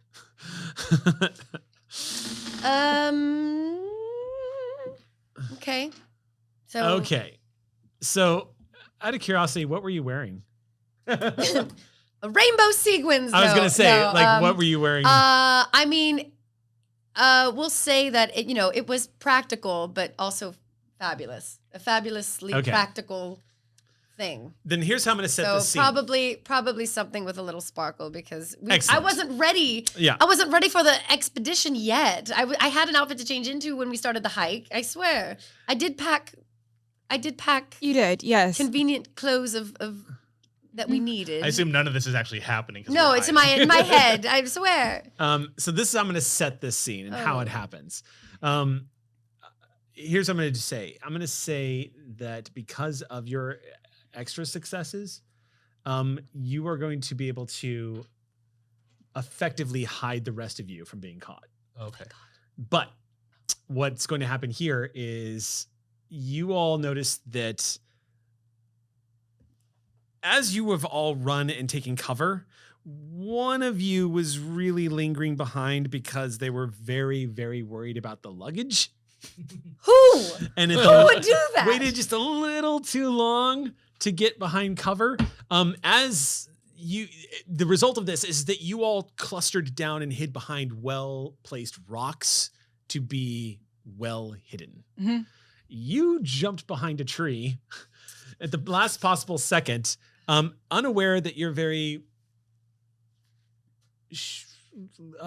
we'll say, shimmery scarf. We'll say well-proportioned form was not completely hidden by this tree. Well proportioned. What? And Thank you for that. So all these My these, thunder thighs were speaking through. these lights that are like shining across. I'm just trying to picture like a funny Bonnie comedic moment, and it's like it shines in my mind that like as you're hiding behind this tree, the light of one of the sequins on one of your items of clothing, I'm like, it just catches the eye. Suck it in, like squeeze. Y'all are all just kind of like y'all are kind of just trying your best to stay quiet and still, and you can watch as the lights shine across the wreck, and you hear them all talking. First of all, they're all talking in German. Oh, great. Stromberg notices that. She goes, so I recognize this language. Oh no. Oh, I think they see her. And you all watch as the lights pass over the wreck, and you see Mabel behind this tree, just kind of like being as still as possible. And all of the lights just fall onto that tree, and you hear some shouting. And the men come rushing around to the tree, and guns are drawn, and you are surrounded suddenly, Mabel. I immediately go, oh, hello, gentlemen. I do forgive me. I'm here to perform. We got a little lost in my plane got lost. Did anyone here speak English? I speak English. The man that looked scarred and got out of the passenger, he comes striding up and he takes off one of his gloves. Oh, thank goodness. Thank goodness. It's nice to meet you, darling. Mabel Sinclair, singer. Yeah, you might have seen me in the pictures. Don't watch too many pictures. Oh, that's fine. That's fine. I can give you a few recommendations. Oh, good. I'm looking for recommendations. That's why we're out here, right, everyone? There's some chuckles from a few of the gentlemen that are like surrounding you with guns. We were out here looking for recommendations for film and television. Oh, well, I doubt that. Or film and radio, I should say. I doubt that, dears. But seriously, I mean, I believe we did get a little lost. My pilot got a little lost, and then with the wreck and all, they went to go search for help. Yeah, we saw you guys trying to touch down on the airbase back there. A terrible thing that happened. Yes, I'm not sure where he went off to. He told me to stay warm near the. Well, why don't you come with us? We can keep you nice and warm. Oh, thank you. You are all so kind. While this is happening, and I'm talking really loud so you all hear me. Okay, I hope to be doing a thing. So let me know when. Would any of you mind getting my luggage? Yeah, sure. We'll get your luggage. What are you doing? If all the men are focused on lovely Miss Sinclair, I would like to go get that car, get that truck. Okay. You start to rise and then you pause and sit back for a second because the requirements of your action were not met when you realize the guy who's wearing the mask is not focused on her. He is focused on everything else. He's just kind of scanning the entire area. He's not really paying attention to Mabel at all. He looks like he's looking for all of you. So if you want to do it though, it's not off the table, but it's going to be a roll. And it's going to be a roll against him. So if you want to do it, you can. If you want to give it a shot. So I can see the twinkle in Key's eye, and so I'm gonna follow suit. So if anything does go wrong with this guy, I'm gonna take this guy out. Okay. As all these, and I'm like, gentlemen, please, you can put those weapons away. I'm harmless, truly. I am glad that you all have such firepower, and I'm making sure to say all of this so they know that there's lots of guns pointed at me, in case they get any ideas. So glad you all have such wonderful firepower, because I hear that the wildlife out here is truly fierce. So as all of this is spilling out of your mouth, action is still happening because they move forward and jam some of the barrels of their guns into your side to get you, please, please, sir. Don't mind them. Watch the merchandise. They're just helping you get back into our truck over here so we can get you to a nice warm spot. Oh, please. It's freezing out here. I'm not made for this kind of weather. As you continue talking, they're pushing you towards the truck. I'm hoping to make enough a distraction. How close can I get to the English-speaking guy? That will depend on your roll. Great. I would like to go for the truck. I guess instead of a dash for it, it's a sneak to it. It's going to be a sneak to it, yeah. Unless you don't care about being spotted. Oh, please. This bag in particular is very important to me as I grab like one of the smaller cases. Okay. And, I'll sneak to there's the truck. method to my madness, I swear. Yeah. As I grab one of these cases, please, if you don't mind, let me just, it has all my accessories. Oh, we can get that for you. One of the men comes forward to take the bag from you as you're being pushed towards the truck. Oh, just let me at least grab my bag. He's going to jerk the bag out of your hand rather violently. Oh. Unless you want to resist, otherwise he's taking the bag from you. Like he's going to carry it for Not my lady things. you. Whatever the bag is, he's going to take it. How would you Well, like? then let me just at least grab my scarf. If you want to try to stop him at this point, you're going to have to make a roll of some kind because they're going to pull the bag from you. I would like to. And then we're going to find out what's going on with speech these two. to Smooth convince him speech? that I just want my scarf out of my bag. It's Okay. freezing. You're going to deny a woman her neck? Make a roll. Thank you. This is going to be critical difficulty though, so you'll need 3 of a kind. But this is also your bread and butter, Yes, so it let's is. see you do it. I just need my scarf, please. It's freezing. Skull. Oh, shit balls. You can do a push, I am have to push it. but you got to roll better than what you did, or you lose it. I did. Got it. I got it. Critical. You got I it. three. You I got 3. skulls. Okay. Skulls. The guy looks questioningly at the scarred-faced man, who just says, "If he gets her to shut up, just let her have it." Oh, thank you. You're so kind. Thank you. And I just grab. It's like a little scarf. It's like a muff. Okay. thing. Like my hands are freezing, and I my fingers. Okay. So while that's happening, So I have my little muff. all right. So let's. We haven't had enough raunchy jokes yet at this table, so Well, it's a firm muff, Eric. Go ahead and do me a favor and make your sneak check. It is also a critical difficulty. Oh. Yeah, sure. All right, so you're going to get a +1 die to the roll. We're going to have you roll first before we discuss the outcome. We're going to have you roll next because y'all are kind of doing this simultaneously, right? Yeah, I'm attacking the English speaker.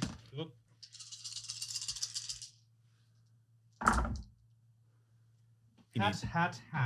Okay, That's that's a critical. 3 of a kind. I don't know what this one is. It's not a hat, but Okay, You so don't- so you start quickly and quietly, head down, oh dear Lord. moving through the snow, headed towards the truck. And you can see already you have limited time to get to that truck because they're starting to head back with her. So they're going to be in that thing. You've got to be one step ahead of them. I'm gonna be being like, oh dear, oh my, hold on, let me fix this. Like, please don't rush me. I did not wear the proper shoes for this kind of excuse me, sir. This terrain here is, and I'm just gonna be making as much distraction and loud and stalling as much as possible. Okay. And just be like, Tell you what. please, sir, get that gun out of my side. There's all right. no need for such. So what are you doing then while she's making a ruckus? So I would love to spend one of my extra spotlights. Oh, okay. You're burning a spotlight. I am burning a spotlight because Okay. I feel like this is necessary because you hear, I'm hoping, a large crack of my whip in the silence. Well, you don't have to worry about stealth now. You're gonna get lots of distraction pulled away from I got you. But Mm-hmm. what I'm aiming to do is to wrap it around the neck of the English speaker because you hear in the silence, all choked up now, and she's gonna yank him and pull him back. All right, so to make your attack, it's going to. Oh wait, you're Hey, I burning use a my spotlight. spotlight. Okay, yeah, then it's just gonna happen. You Here don't we get to go. resist that at all. Okay, so as with this wicked grin on his face, you're an actress. Like, you've been in front of audiences. You know how to read people. You already know that this guy is None of them believe what I'm he's saying. going along with it Yeah. and is totally planning on, basically throwing you in a cell somewhere or something. He's got this Point. big grin on his face, like he's just got you. Yeah.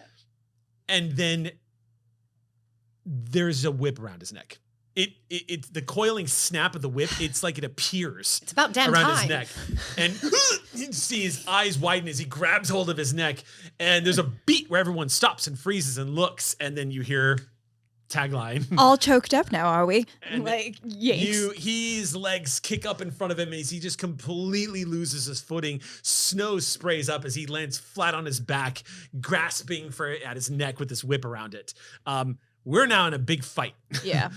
So- I'll keep note that she keeps low because she knows that the next attack is someone's going to try to shoot her. So she's staying like. Okay, cool. All right.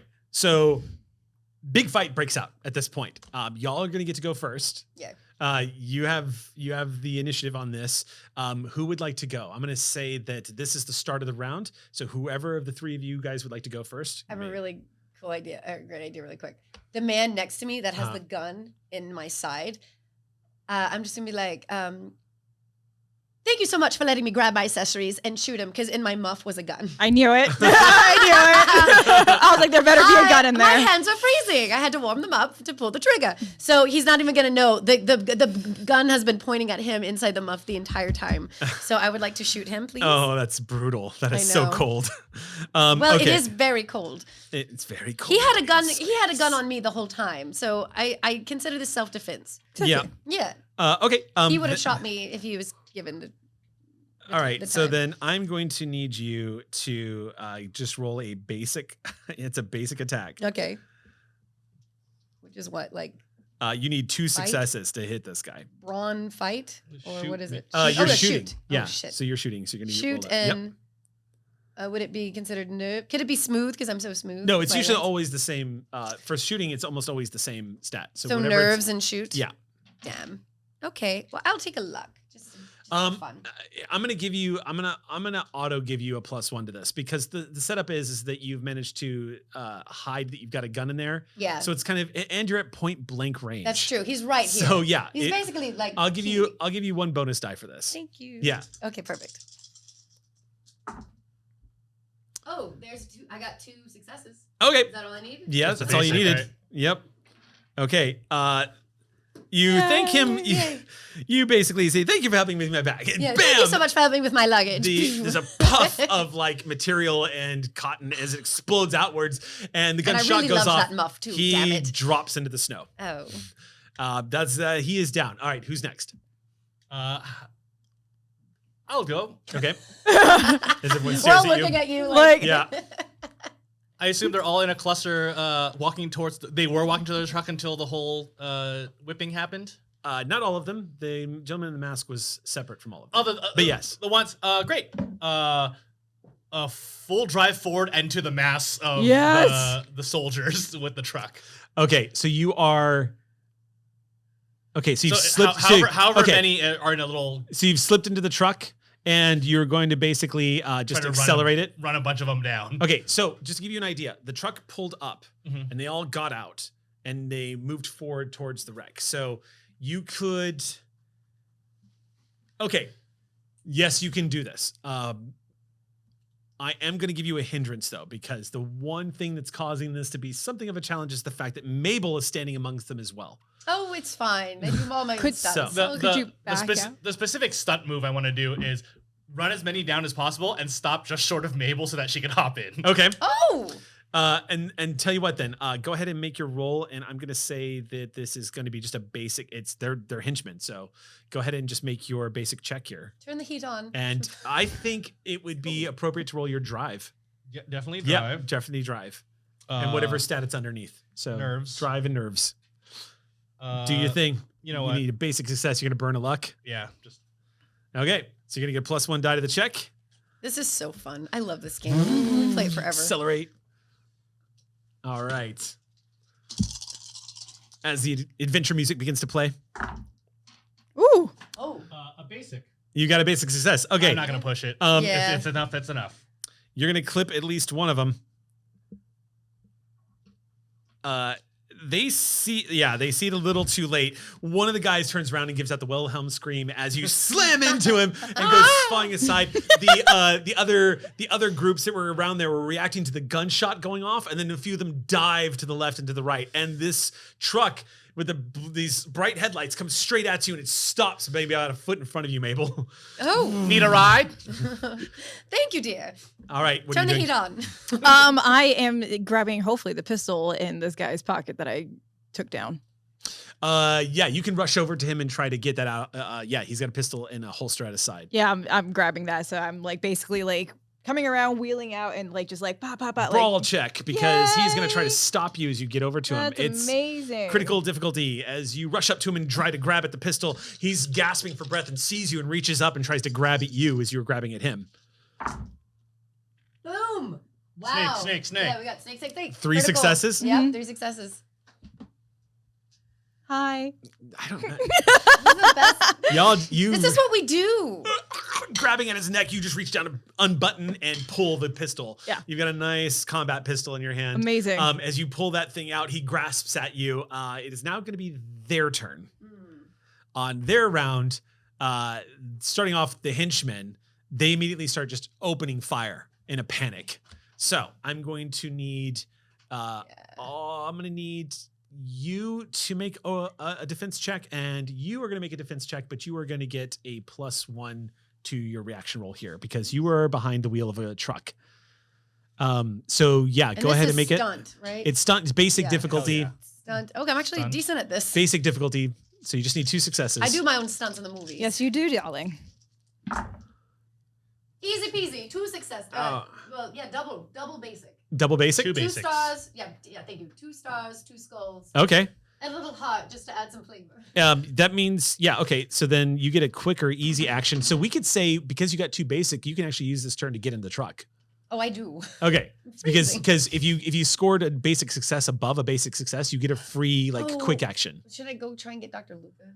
She's behind us. She's still behind the rock, I'm assuming. Yeah. Yeah, She's that's not- not a We'll- quick action. We'll Okay. get her later. Yeah, that Okay. is not a quick She'll be action. fine. That's yeah. So it's my stunt. I'll get in the car. Okay. Brawn or nerves are kind of the same, whichever So one. Basically, what happens is, as you say the tagline, you're about to get in the truck. Gunfire erupts. Sparks are just exploding off the side of the car as you see some of the bullet holes appearing in the windshield, and you duck, Mabel, and just Yes, please. rush towards the side of the truck and jump in. So this the 3, the 2, and then the bonus you just gave me. Okay. That's Ch- 3. three Three chalices, chalices. yeah. That's a critical. Okay, critical success. So that means you are gonna So get, fun. yeah, thankfully you're gonna duck away, and you're also gonna get a free reaction here. Is she on board already, or is this kind of happening No, simultaneously? she's jumped in, I'm so in. she's on board. Yeah, Let's drive. it's a quick action. So if you're gonna drive, that's an action. Oh, I see. Yeah. So the quick actions, you don't necessarily need to take it, but quick actions are like dropping something, picking it up, shouting something at somebody, pulling a lever. Is that this kind of pass forwardable? I could say I think there actually is a rule for that, and I do not remember. But I'll go ahead and say yes if you want to give that to somebody else. But it will depend. I'll make it just off the top of my head a ruling here. I'll let you pass it forward, but she's gonna have to succeed at whatever she's doing to get it. Ah! Okay. Yeah. Pass it forward there. Okay. Can we just flavor as I just start honking real loud, just to, Yeah. whether it's distracting someone or Yeah. just to get the attention of we got it, let's go. Yeah. Okay. Yeah. All right. So go ahead. So Isla hears that. She's like, yeah, I'm busy. He's grabbing at your foot to try to stop you from getting away because he's so desperate. Your whip is still around his neck. Yeah. So he's once you pull the gun, he just lunges for your legs to try to stop you from running back to the truck. Uh-huh. Go ahead and make your reaction check here. Yeah, I'm going to shoot him. Okay. That will depend. You'll have to either wait till your next action or roll really, really well here. So, I mean, they ruined our planes. so you're I'm gonna need pissed. critical successes on You need a this. new Is ride that- Actually, hold anyway. on. Wait a minute. I'm not going to shoot him. I'm just going to punch his lights out because that's what I'm good at. Well, since you're reacting, you would have to roll really, really well to get an attack on him. Right now, he's attacking you. Oh, gross. So otherwise, you have to wait till next turn to do. Oh, what you're, yeah. gross. Okay. So I just get away from him. Yep, this is your defense roll. Okay. So you need to check and you need to roll critical successes, and he is trying to make a melee attack on you. Okay. So you're gonna have to roll your brawl, basically. Your Okay. fight. Your I My guess. fight. fight. Yeah. Brawn 1, 2, fire. 3. 1, 2, 3. Don't you have a martial arts feat as well? or some sort of. I'm a fighter. Yeah, You're a fighter. I could reroll. Free reroll. Yeah. You get. Free reroll. Okay, cool. Oh, you can't see anything. You need 3 successes. You have Three of a kind. Yeah, I do. Three critical plus a basic. Yeah. Okay, so that means you get a free. Oh, hold up. So, that's gonna be. So normally you would get. Oh, but I passed one along. Yeah, you pass one along. So that would be 2 basics, and I'm trying to And a remember crit. if that equals a crit. You need 3. I think 3 is a crit. 3 is a Okay. conversion. So then, so here's what will happen then. Not only are you going to get away from him and not be grabbed by him, but you're going to get a free quick action here. Actually, Awesome. technically, you could do 2 quick free actions. Can I take my whip?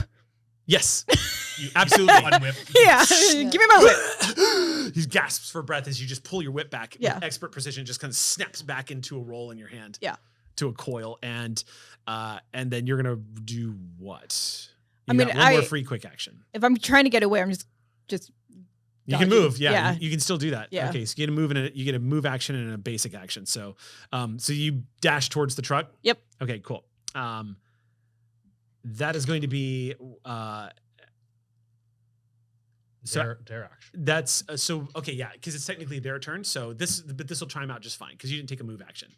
So you turn around and start dashing towards the truck, and I need you to make another defense check, but this time it's at a hindrance. And you are going to need a critical difficulty on this. I'm gonna spend a point of luck, so that'll cancel you out. Okay.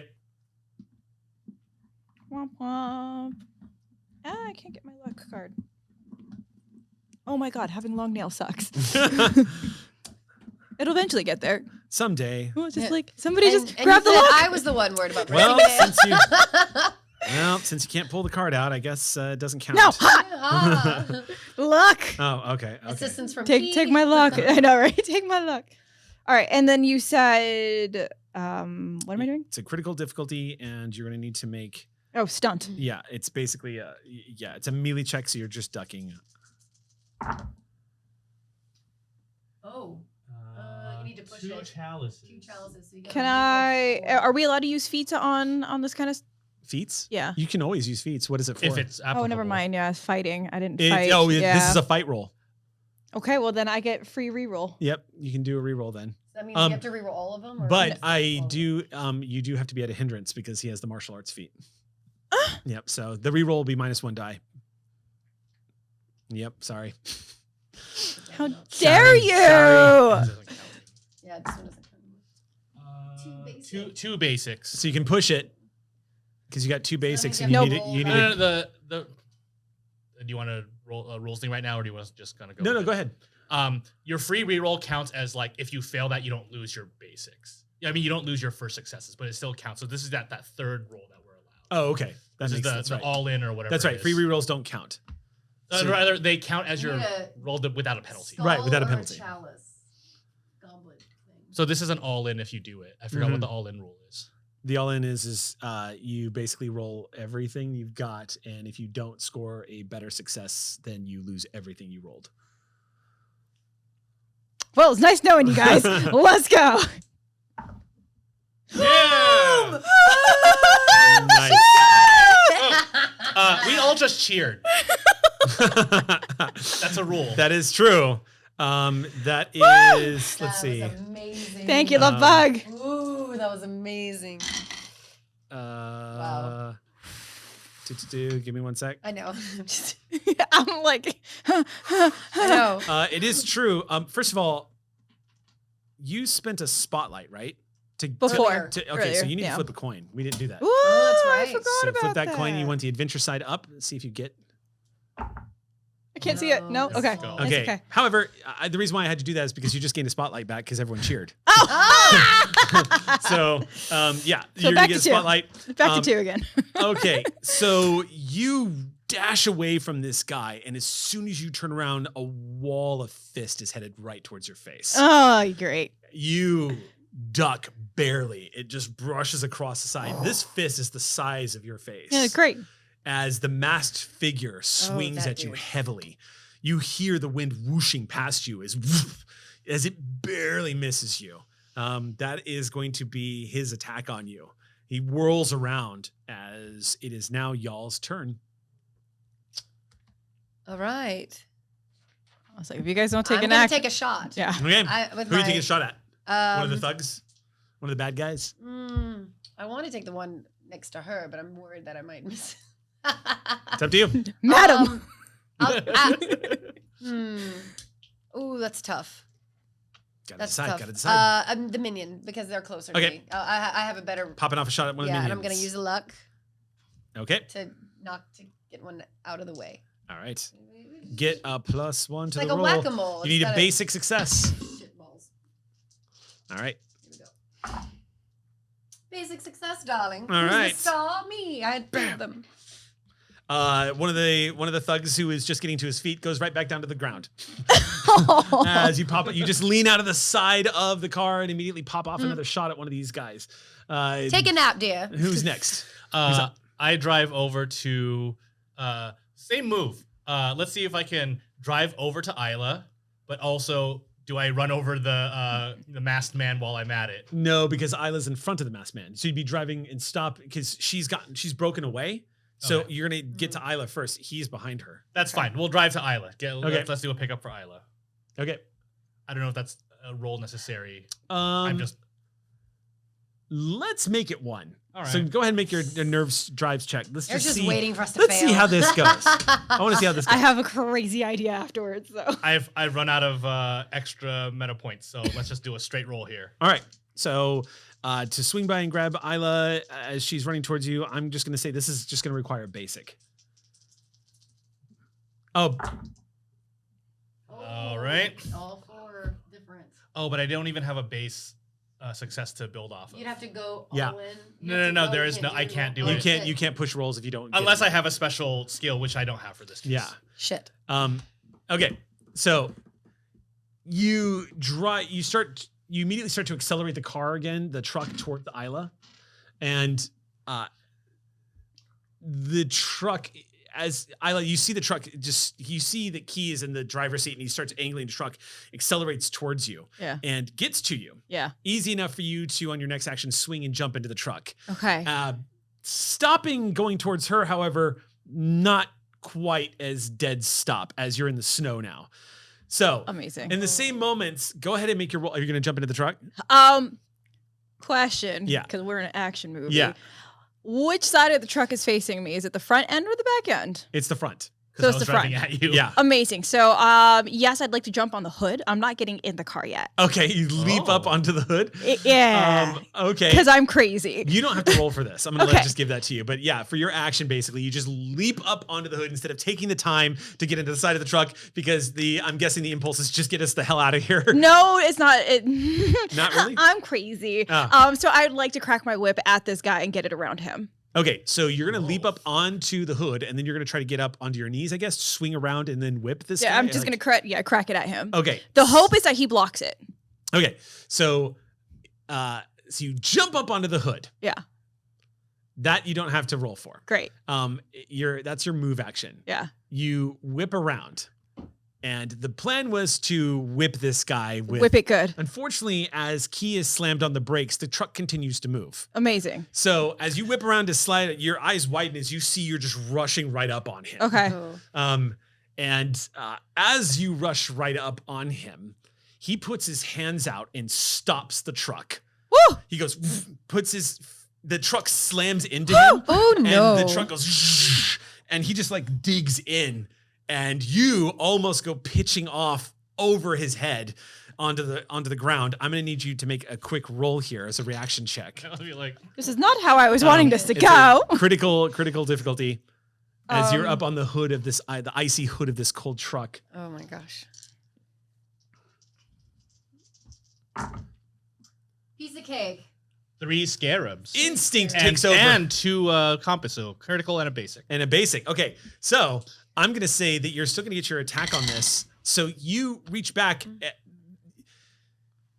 You just don't know enough about these guys. Yeah. And he's either out of his damn mind or something really bizarre is about to happen. Either way, your instinct kicks in. And instead of committing fully to the attack right out of the gate, you reach back with your left hand and grab the under part of like where the windshield wipers are. Yes. To keep hold of the truck. Yes. Good thing too, because incredibly, you both watch wide-eyed as the guy does not move out of the way, but in fact stops this large truck with his two front hands, bringing the sliding to a stop. Dear Lord. There's a beat where he looks up at you, and you can see the eyes behind the mask, purely for the fact that the headlights of the truck are shining into his face.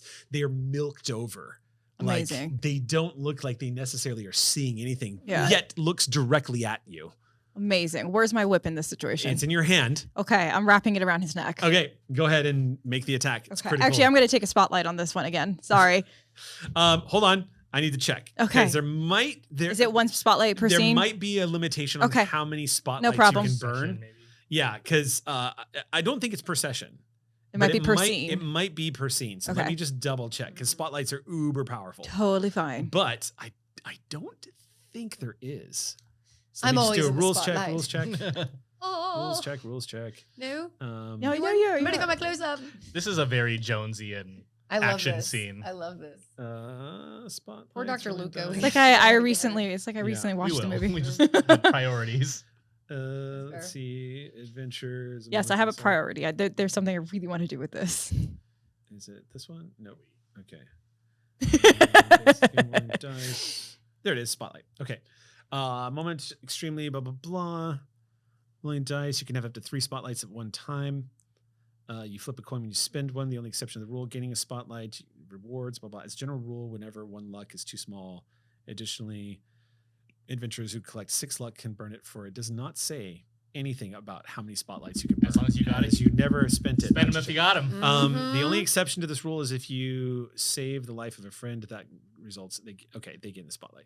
Yeah, no, you can absolutely burn another spotlight, which means Let's you'll need to flip the coin. Go. Okay, so let's burn that spotlight. You're going to be able to burn an additional spotlight. So flip the Let me coin. flip first. Okay. You need adventure side up.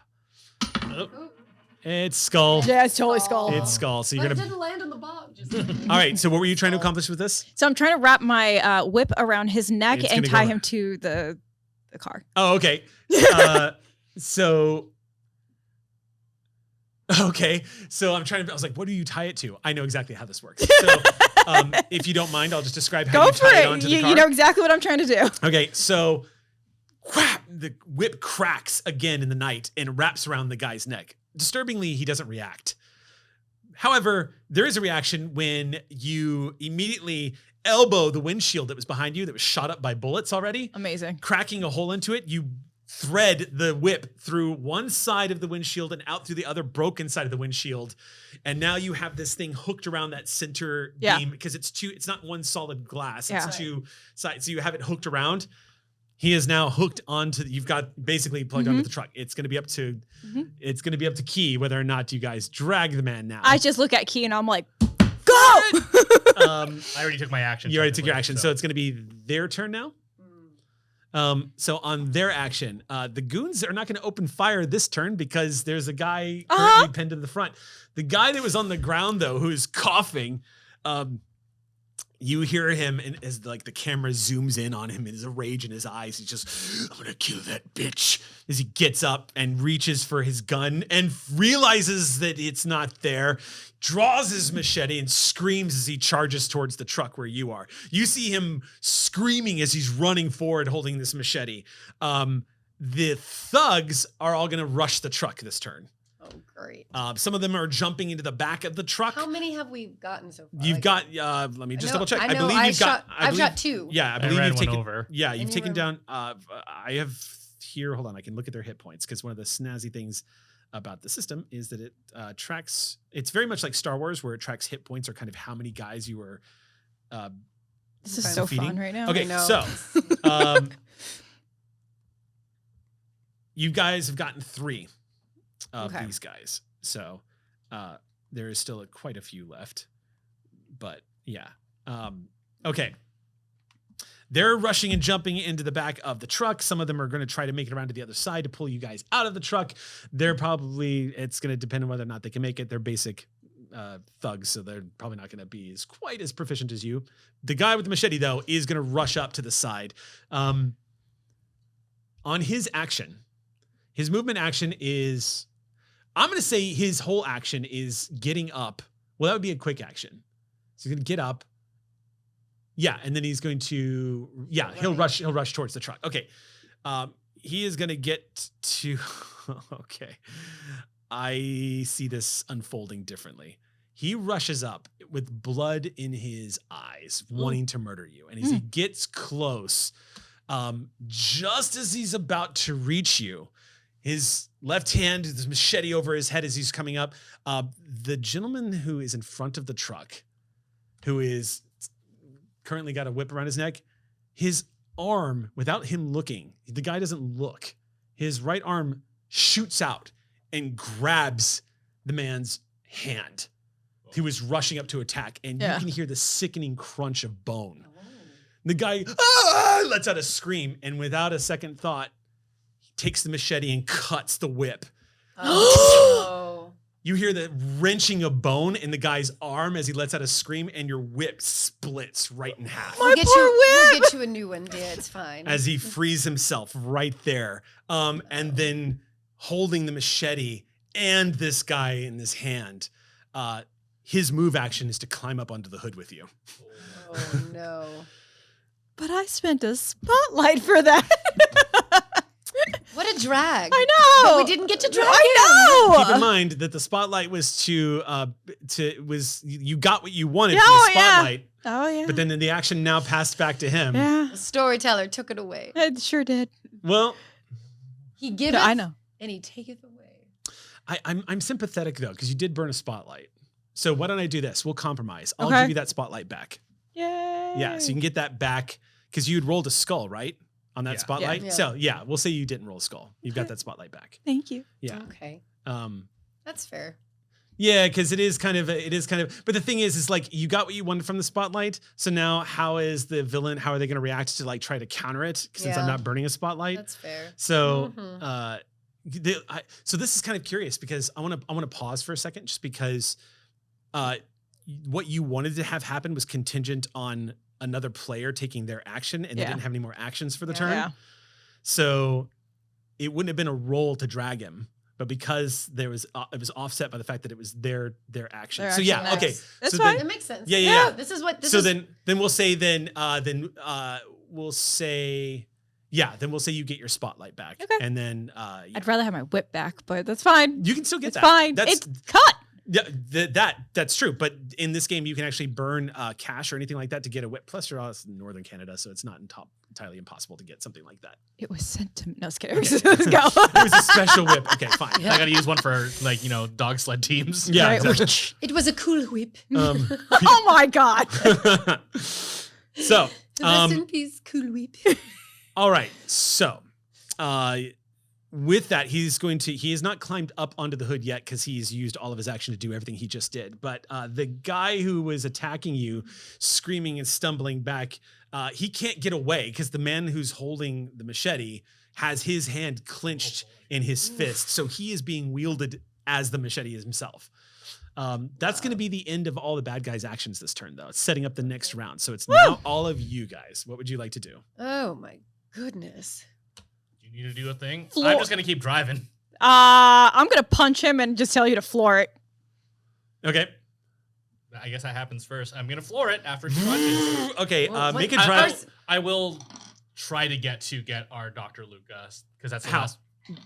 How are you doing? Because she's behind. Okay, so she's she's still behind the cover that you guys all ran out of. So that would require driving forward more, even further. I guess I'm waiting for this punch to happen in theory. So who wants to go first? Me, I'm punching first. All right, do it. You need critical. You have 2 scarabs. Yeah, 2 scarabs, so you can re-roll. Yeah, so I'm using my fighter. Okay, use So- your fighter. You get to The reroll. free Free reroll. reroll.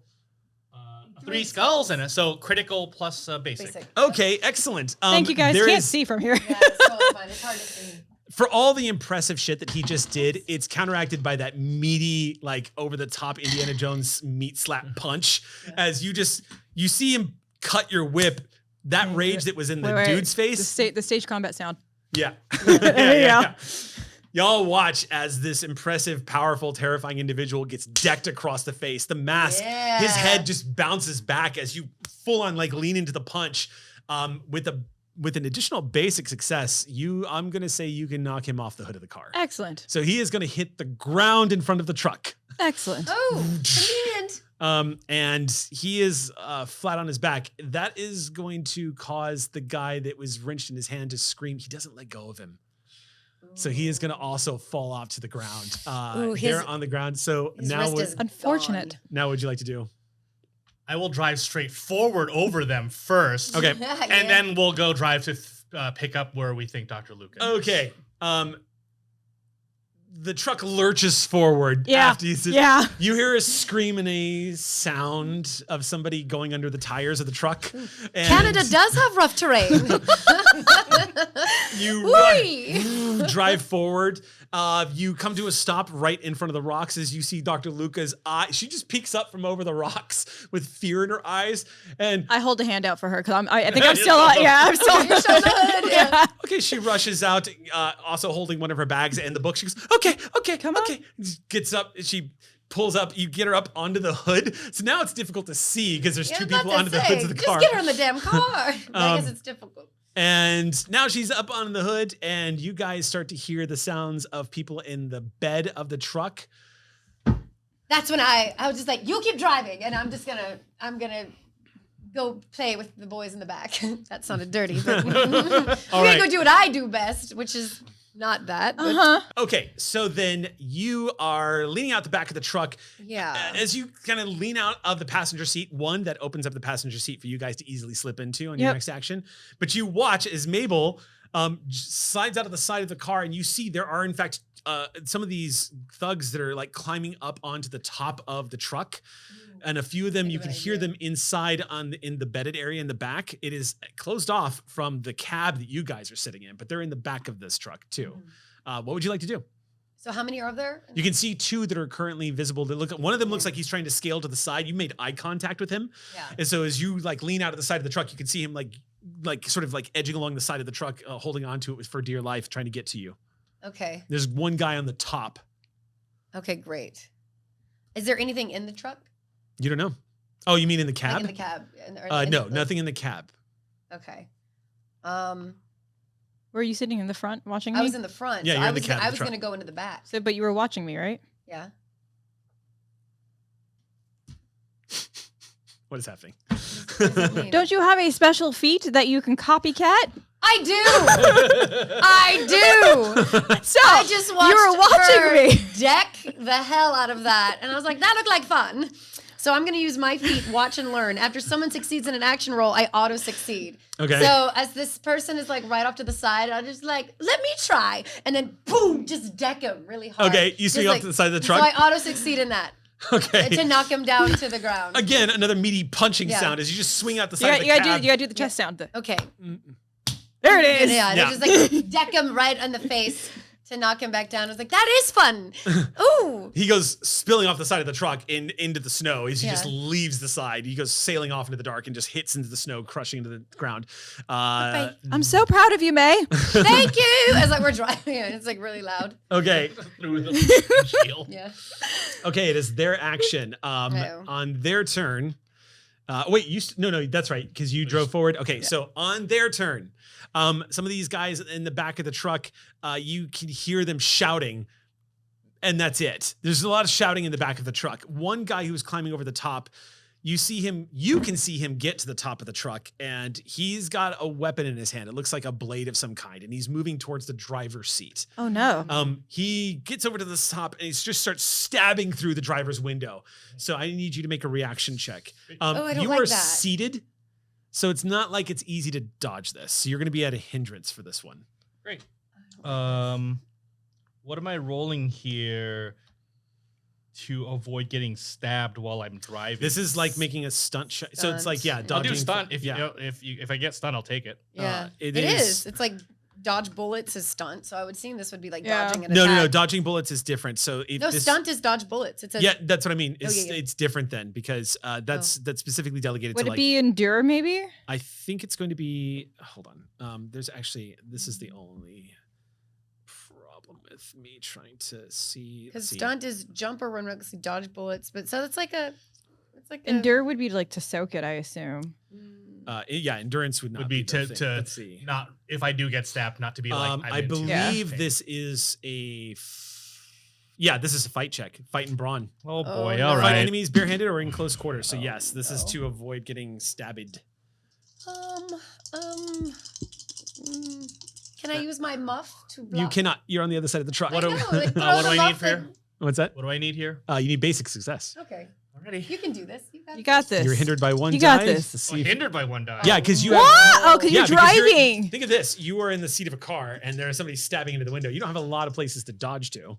I also don't have a reroll off of this because it's only 2. If I don't make it, it's Only nothing. 2 die. Oh my god. Oh my god. Oh my god. Oh! Oh, just for the camera again. Yeah. Gain a spotlight. Holy cow. He only had 2 die. And This- he got Right? This blade comes in through the window. You see it just in time as it almost cuts the collar of your shirt. And he just starts, like, clearly the guy is not. He's just Holy desperately hell. stabbing in. You see the steering wheel takes a couple of cuts to the knife, but that's it. Do you know what the odds are that are? That's amazing. That was insane. The other, if there's anybody else that's taking an action this round, you're not seeing it. You drove over 2 dudes, and there's guys in the back of the truck. The one that was trying to get into the truck got punched just now, and there's somebody that's trying to stab in. So now That hurt. it is going to be y'all's action. Okay, What would you lovely. like to do? Let's just GTFO. Get the duck out of Fodge? Yeah. Okay. In that case, you slam this truck into reverse and just get the hell out of here. Yep. All right. You start backing up. Truck is like jostled left and right. You can hear Ooh. multiple people in the back being tossed about as you pull back up onto a little bit more of a stable ground. The headlights, you are finally seeing the entire expanse of the plane crash. This was going to be one to tell stories about because the plane is in 3 pieces. You can see portions of the wing that is spilled out into the forest and the fires are starting to die down a little bit. But the tail, that's the thing that really strikes you. Is the body of the plane has been split in half and crushed up against these rocks. You all should probably be dead. And as you pull back, slamming on the brakes, you manage to pull the truck into a tight 3-point turn as gunfire is erupting all behind you. And you accelerate off, leaving these guys out in the cold next to this crashed vehicle, racing towards the direction you're traveling right now is the airfield that you were originally going to land on. And you can now swing into the cab of the truck from on top. Thankfully, it looks like only the very end portion of your whip was cut off, but it's going to basically pull a few inches down from it. It's repairable and usable still. Okay. We will repair this later. My poor whippy. Dr. Luca Stromberg, bouncing in the cab next to you. She goes, I'm sorry, did we land? Oh, she's in shock. It's all right, dear. You're fine. We just had a turbulent landing. And a couple of detours. Yes. Anyway, we've transferred to a new vehicle. And we lost my luggage. As you all drive off into the dark towards the airfield, the camera pans down to show the gentleman, the large mass figure under the truck crawling Oh, and about to get up into the back bed of the truck. no. And that is where we are stopping this episode Oh boy. of the Copper Street Club. Totally Big Trouble in Little China ending there. It's like, Great. all right. Amazing. That's going to bring it into this session. We're going to be very excited to introduce you to a friend next session. We hope you'll join us again for the next episode of the Copper Street Club. Thank you to all of our supporters, as always, for making this possible. A big shout out to Kyle, who is doing our tech here, and to Geeky Teas and Games for letting us take the studio for the day. We will see you guys for the next episode. Thank you, Ox Crew. Until then.